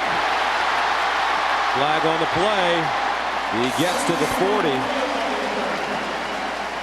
A 40-yard return. Let's see, though. Wow. During the return, illegal block in the back. Number 36, receiving team, 10-yard penalty, 1st down. He's going to kill you. 1st down and 10 at the 15. James spinning. And Edgerrin James gets to the 18-yard line. Morlon Greenwood with the tackle. One thing that sets great teams, Gus, apart from teams that are struggling is their ability to change things up at halftime. Peyton Manning knows this offense so well. You can bet he has a hand and a lead voice in the huddle at halftime, letting the coaches know and his teammates know exactly what they need to do and what they're going to do in the 2nd half that was different than the 1st that will help them score. Manning underneath, deflected. This ball intended for Ben Utecht. Yeah, Utecht thinks it was intended for him. Manning was throwing it behind him to Marvin Harrison. See, look, Peyton Manning shaking his head. And Ben Utecht says, hey, man, throw me a ball every now and then. Ben's trying to explain. He's in his ear saying, listen, man, you threw it right. Peyton's shaking his head saying, keep your hand. When I throw it to you, it'll hit you in the chest. Keep your hands down. Seth Payne is down for the Texans. 9 seconds remaining in the 3rd quarter. This game has been considerably tighter here in the 3rd quarter. This is the play. Watch Utecht right there, 47 on the hash mark. Stops. See, that ball was going to Marvin Harrison behind right there. And Utecht knocked it down. Seth Payne walks off. 9th year out of Cornell. Played in Jacksonville. One of the leaders on this Texans team. So the Colts are faced with 3rd down and 7 at the 18. They need to go to the 25 for a 1st down. Stokely's in the slot at the bottom of your screen.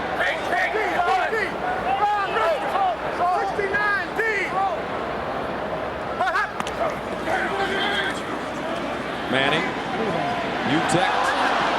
And this time it was intended for him and he couldn't hold on. So the Colts will have to punt it away with 4 seconds to go in the third quarter. Yeah, U-Tech's going to come off the right side of the formation. He's going to break to the sideline right at the top of the screen there. Just can't get his hands and his head around in time to pull that in. Probably should have caught that ball, right? Yeah, I'm thinking what he did not do was turn his shoulders. You got to fall on your back. He shouldn't have fallen on his stomach. If he was trying to make that catch, you got to turn all the way around, catch it facing Peyton Manning, not trying to still face the sidelines. Oh, low kick and a flag on the play. Shante Orr ran into Hunter Smith, and Smith gets up slowly. And this is going to be a first down, Gus. Personal foul, roughing the kicker. Defense, 15-yard penalty, automatic first down. And when you feel like you have to do something special, Gus, to win the game, that's what happens. That's the end of the third quarter with the score 28-17. Colts will return to the RCA Dome after this message and a word from your local station. Welcome back. The Texans are challenging the ruling on the field, the personal foul roughing the punter penalty. What it boils down to, Gus, is if Shante Orr touches this punt after Hunter Smith hits it, if it touches his hand, then there's no personal foul for roughing the kicker, because if you touch the punt, you can do anything you want to the punter, and that wouldn't be a foul. But if it misses him, and you can't see there because it's obscured by the protection, if it misses Shante Orr, then the officials caught it right. The ball does look to pass either underneath or just past his arm. His hand is certainly across in front of the punter, far enough to get it, but is it at the right depth to catch the punt? Now listen, listen to this. You'll hear the ball hit his foot. Does it hit something else? Trying to still face the sideline.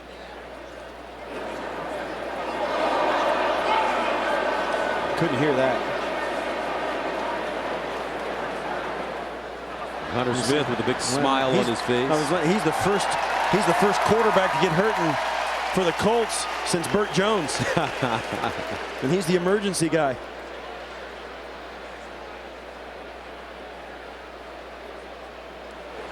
Well, either way, I believe it's going to be the end of the third quarter. Now let's see if we can listen to it, and if you hear the double click.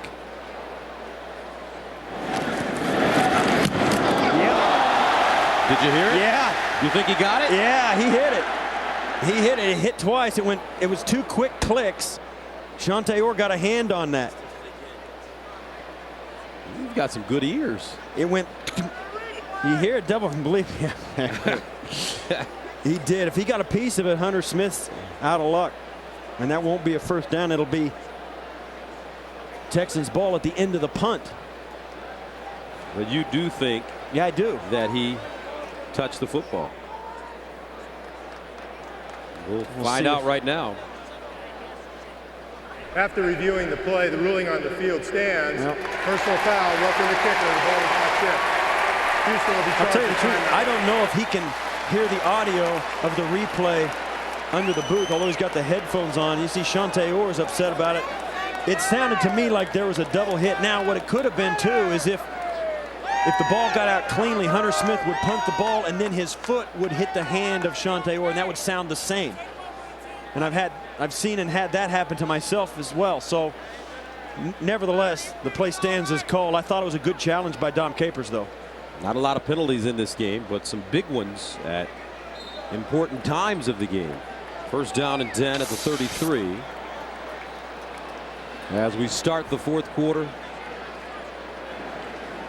Edgerrin James in the backfield. James with 84 yards rushing on 17 carries. Play action.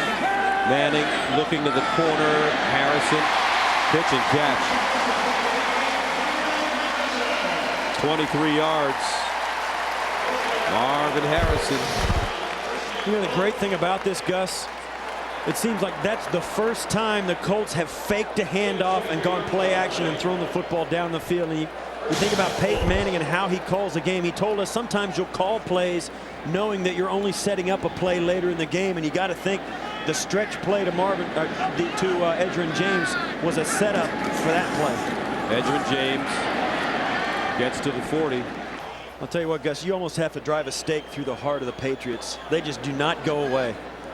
Colts did it last week, or rather on Monday in New England. Here's Manning to the sideline. Stokely gets his hips around and down the sideline. Picks up the first down. Antoine Peak ushers him out of bounds, but it's a gain of 12. And that's how you catch a pass. The ball is behind him. He turns his entire body around to make sure he can cradle it. And that's why Peyton Manning likes him. He trusts him. He can throw him the football. He's a third wide receiver. Peyton Manning lobbied to get this guy on the roster. You remember he played for the Baltimore Ravens in their Super Bowl year and has been a great asset to this offense as well. First down at the Texans 28.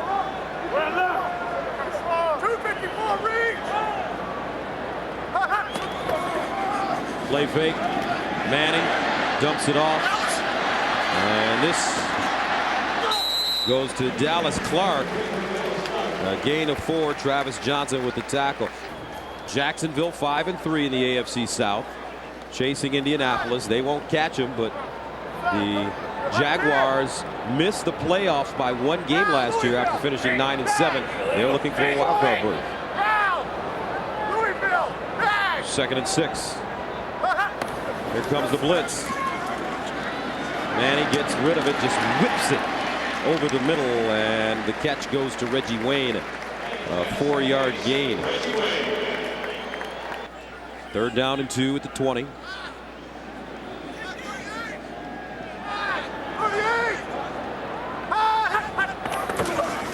James. Look at him hop through the hole. Flag on the play. Travis Johnson with the tackle. Number 73 offense.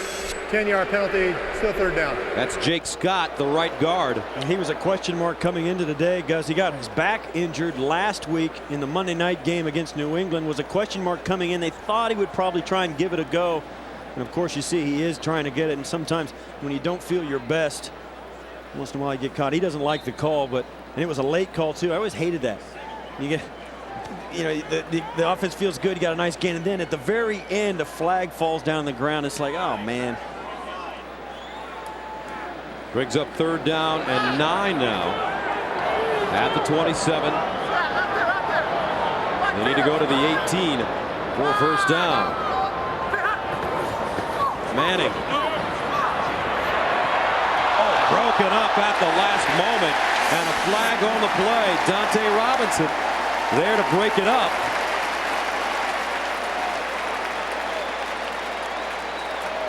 That flag came in, and Brandon Stokely was going to make that play, and Robinson came right over his back, knocked him down. That's going to be pass interference. You see there, the Texans are trying everything, saying the ball was tipped. Pass interference, defense, automatic 1st down.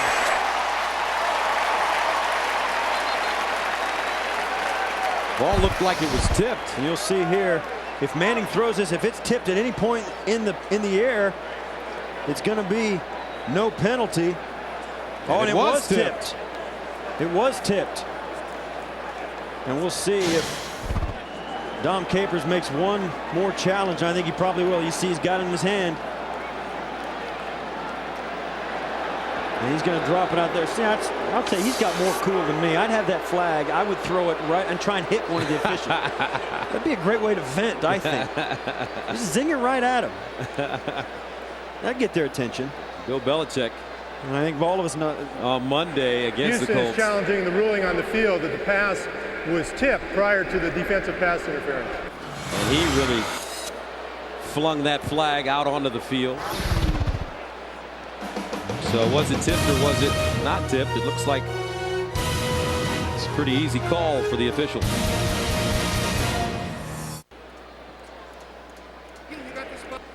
After reviewing the play, the pass was tipped prior to defensive pass interference. There is no foul on the play. The ball will be placed at the 27-yard line, 4th down. Houston will not be charged a timeout. We'll take one more look.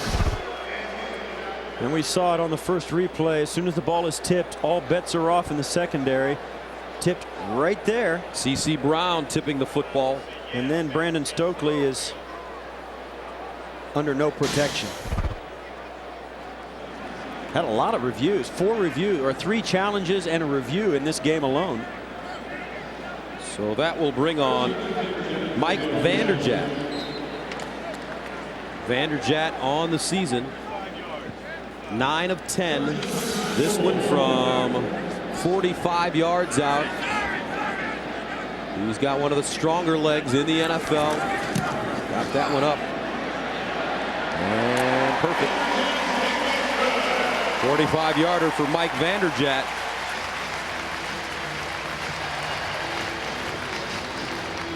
And the Colts take a 31-17 lead with 11:30 to play in the 4th quarter. Now that is a serious football fan. How does he get it to be shiny like that? Looks like it's been polished. Colts send it away. Vernon Morency back deep. Starts from the 6. Head of steam. Morency has done a really solid job on kickoff returns and also as the backup running back today. Once again, David Carr comes onto the football field in this game trailing by 2 touchdowns. He's battled back once or twice. He's running out of time. 1st down and 10 at the 34. Wells, the lone setback. Carr dumps it off to Jonathan Wells, and he rumbles to the 40. Nice stiff arm at the end of the play. Cato June wraps him up. You laugh when you think about that. Cato June. Great name, Cato. Yeah. Well, he's in his 3rd year from Michigan, and Jonathan Wells in his 4th year from Ohio State. You think they've seen each other before? Yes, they have. They certainly have. 2nd down and 4 at the 40.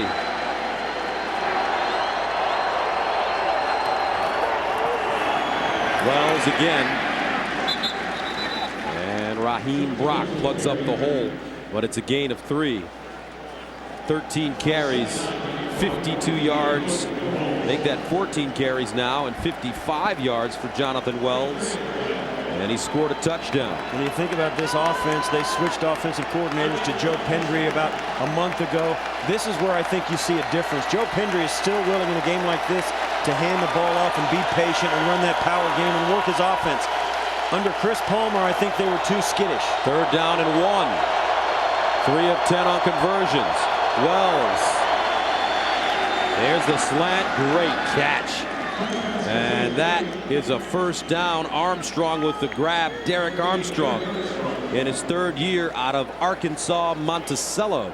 His 1st catch of the day, and it's a gain of 13. And this is why I think Joe Pendry has been good for this Texans offense. I mean, he's not afraid. Like I said, they're running the football, and you think, wow, down by 2 touchdowns in the 4th quarter, you got to do something special. But you know what? Those power run plays set up nice plays like that in play action. He knows that you got to give a little to get a little, and he's really good at calling a game. 1st down at the Colts 44 for the Texans. Draw play through the hole, Morency, and he's written down at the 40 by David Thornton. Thornton closing on Morency quickly. I mentioned this earlier in the 2nd half, where the Colts defense came out and they were a little bit flat after halftime, and David Carr and the Texans took it all the way down the football field. Then the Colts turned it back on and were real fired up, and now it seems as though they're kind of content to look at that 2-touchdown lead and kind of coast in. 2nd down and 7.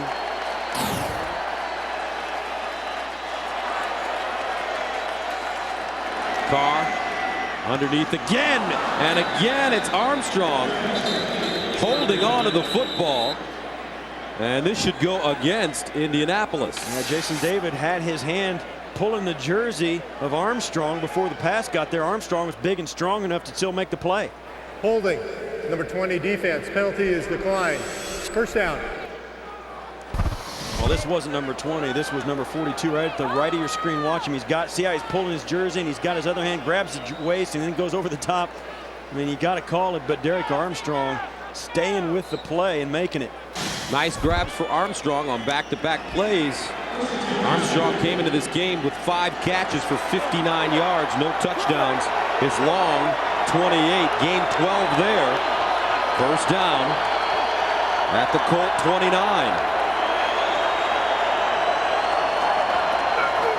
Carr, pump fake, steps up in the pocket and goes down. Larry Triplett. And that's the second sack of the day for the Colts. Well, Gus, we said coming into this game, this is a team that really rushes the passer. Nobody has sacked more quarterbacks this year than the Colts, and nobody has given up more sacks than the Texans. And Ron Meeks finally getting some production from the guys up front. Larry Triplett making the play up the middle. 30th sack of the season for the Colts. Leads the NFL. 2nd and 14 at the 33. Jabbar Gaffney in motion. Carr, pump fake, steps up, and he throws this one out of bounds. Intended for Gaffney. David there. And that will bring up 3rd down and 14 at the 33. They need to go to the Colt 19 for a first down. Is this 4-down territory? Oh, you bet. Are you kidding me? 7:42 left in this game. You're in the Colts end of the football field. You got to have 4-down territory. And look for me, Gus. Don't try and get the first down on 3rd down. Just get half of it or 2/3 of it. Get something positive on this 3rd down to give yourself a chance on 4th. Watch Andre Johnson at the bottom.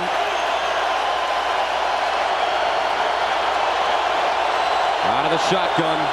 Carr. And he will not get there. Carr gets to the 27. Gary Brackett hunting him down. A gain of 6. And there's an injured player in the backfield. It's Todd Wade, I believe, the right tackle.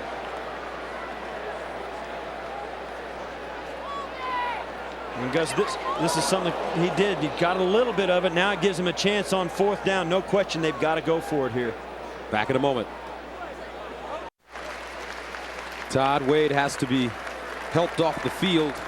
The big right tackle in his 5th season out of Mississippi.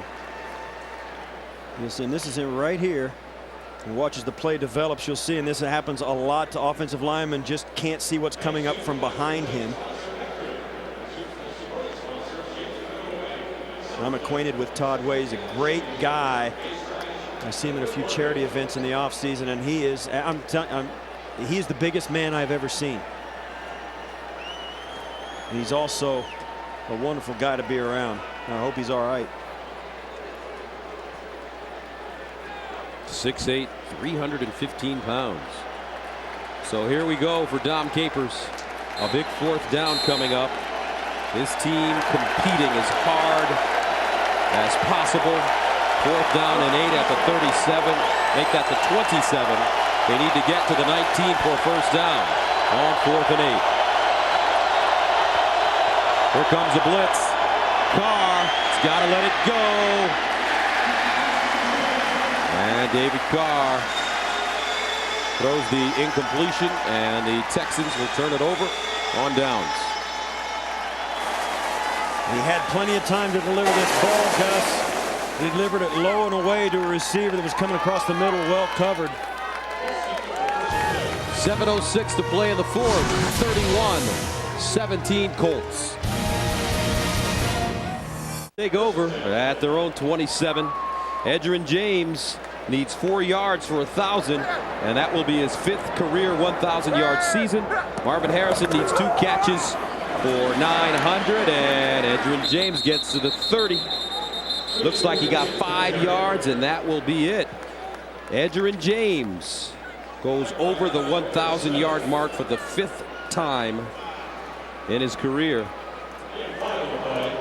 Congratulations to Edgerrin, just a quiet, unassuming leader on this team. And he does it with, what is it, 7 games left in the year. Second down and 5 at the 32. Reggie Wayne underneath. And Reggie Wayne flying up the field. Gets to the 47 and picks up 14.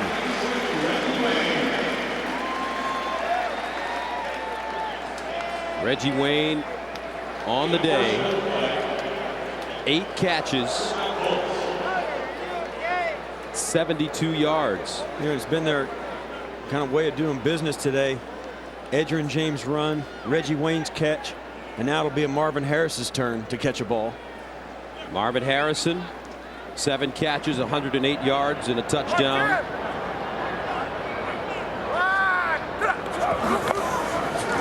Edgerrin James gets to midfield and inside Texans territory.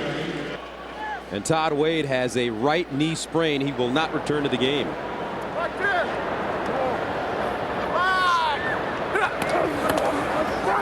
Manning, Harrison incomplete. Peyton Manning throwing that one low.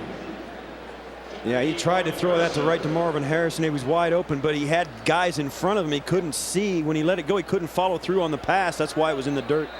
Marvin Harrison has already recorded his 50th career 100-yard game. And there's another player down for the Texans. And Gus, you talk about these Indianapolis Colts and what this game means to them going to 9-0. As Tony Dungy talks to the officials again. I mean, this gets to be pretty significant as you flirt with double-digit wins.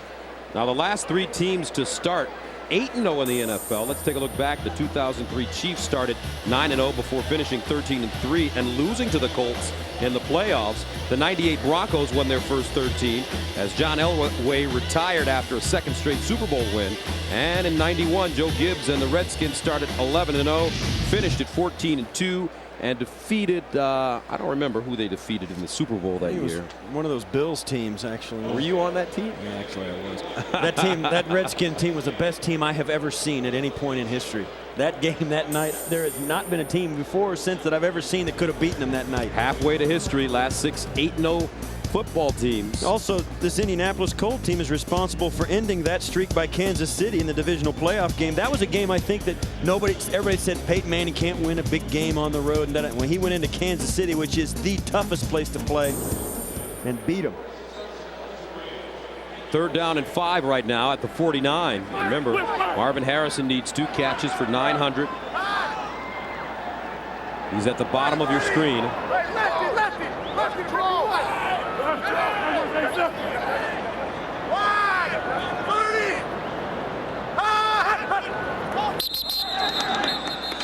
Peyton Manning forgot the snap count. He knew that the Texans were disguising their blitz. Number 18, offense, 5-yard penalty, still third down. He was running away from Jeff Saturday before Jeff Saturday snapped the ball. This will be interesting to see what kind of play call does Peyton Manning go on 3rd and 10 when it's his fault they're in 3rd and 10. You'll watch here. He's going to call it. He thinks he's going to snap the ball.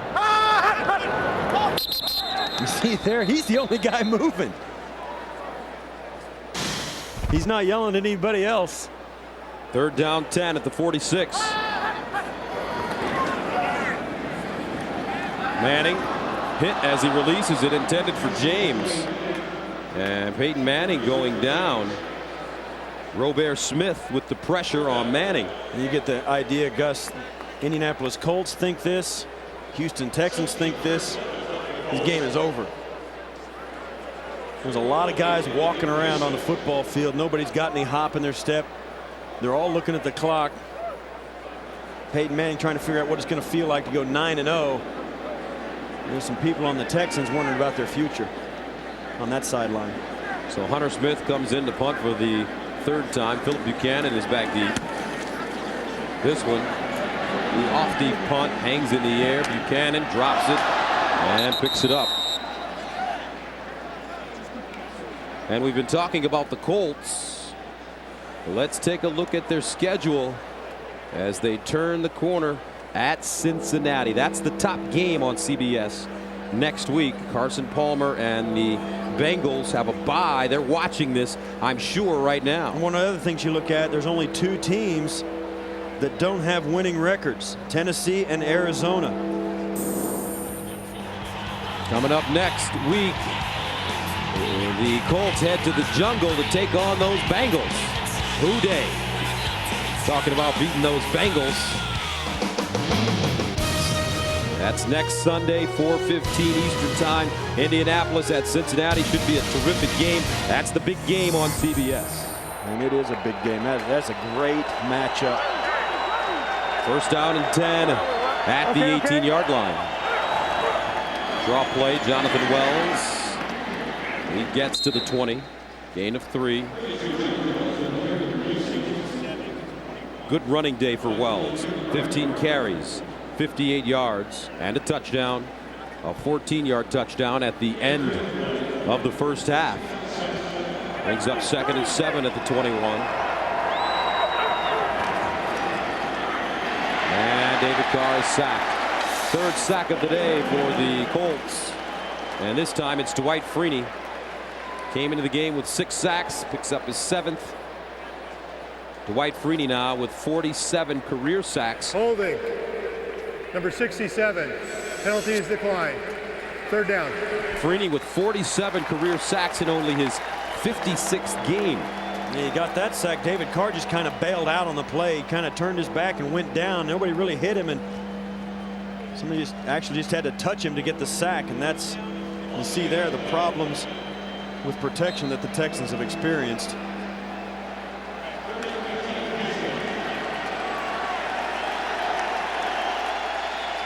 Third down and 15 at the 13.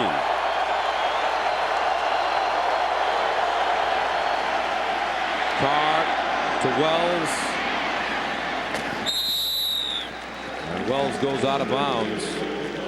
Nick Harper there after a 4-yard pickup. And here comes the punt team for Houston.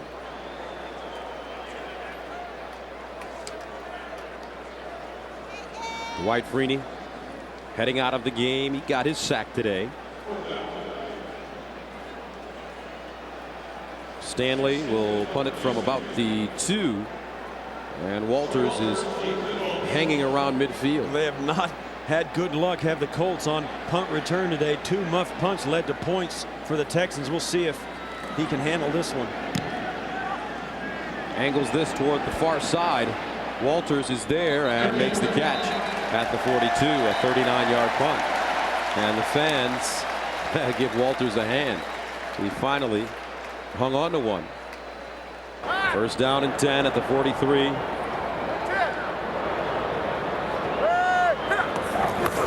Edgerrin James. And look at him run. Edgerrin James, just a terrific football player. 47 career 100-yard games, gains 9 there. His 7th this season.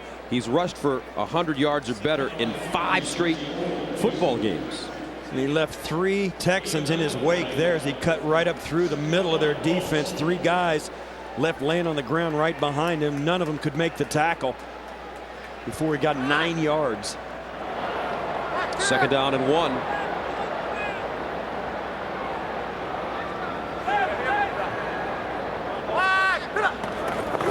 James.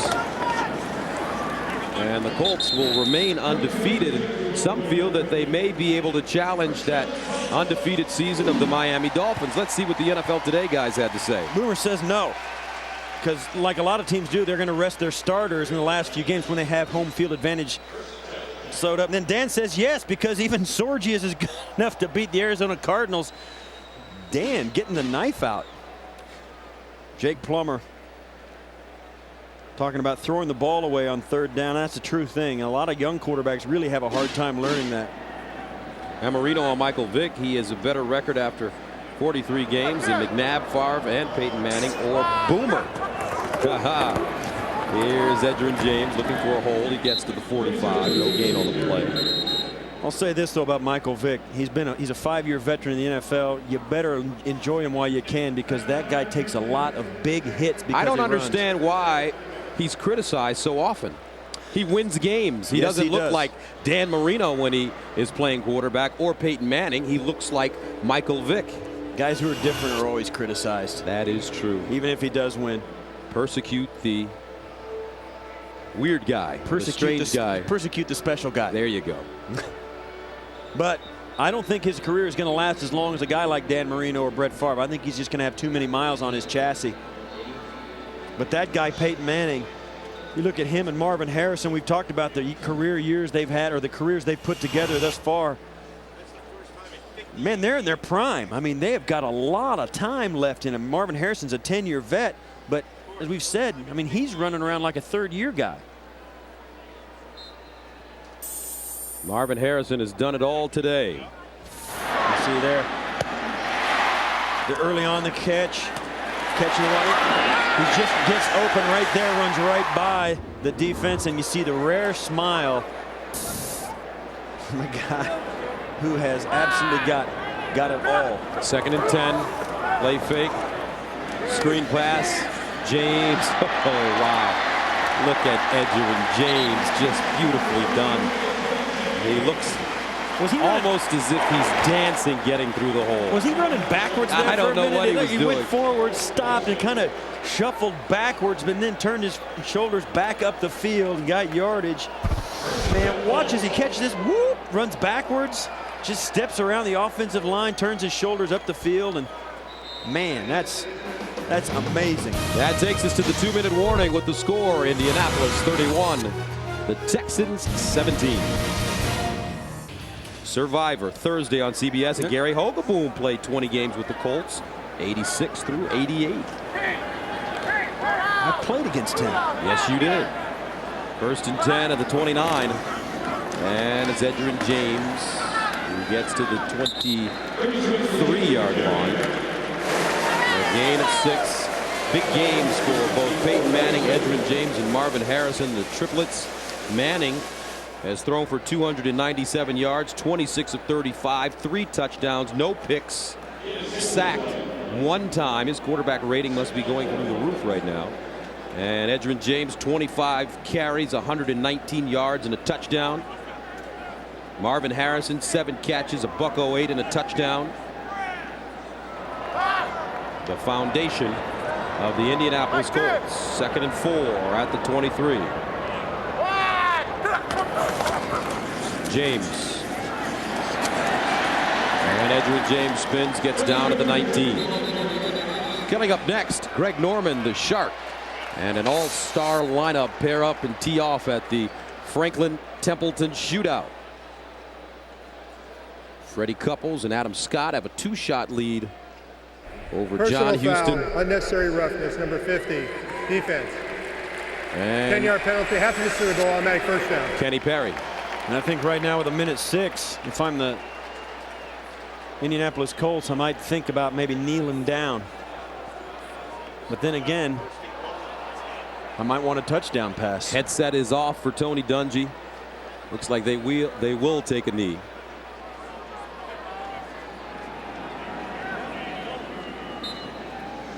I think as you look forward, Gus, the rest of this season, I think there was an article in the Houston Chronicle about an ownership meeting of the Texans.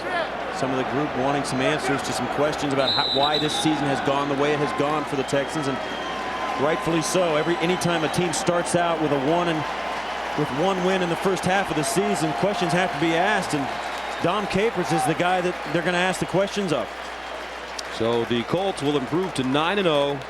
The Texans will fall to 1-8. A big game coming up next week for the Colts. Next 2 weeks very difficult for Indianapolis. They're at Cincinnati, home to take on Pittsburgh. That'll do it. 31-17 the final score. Your final thoughts?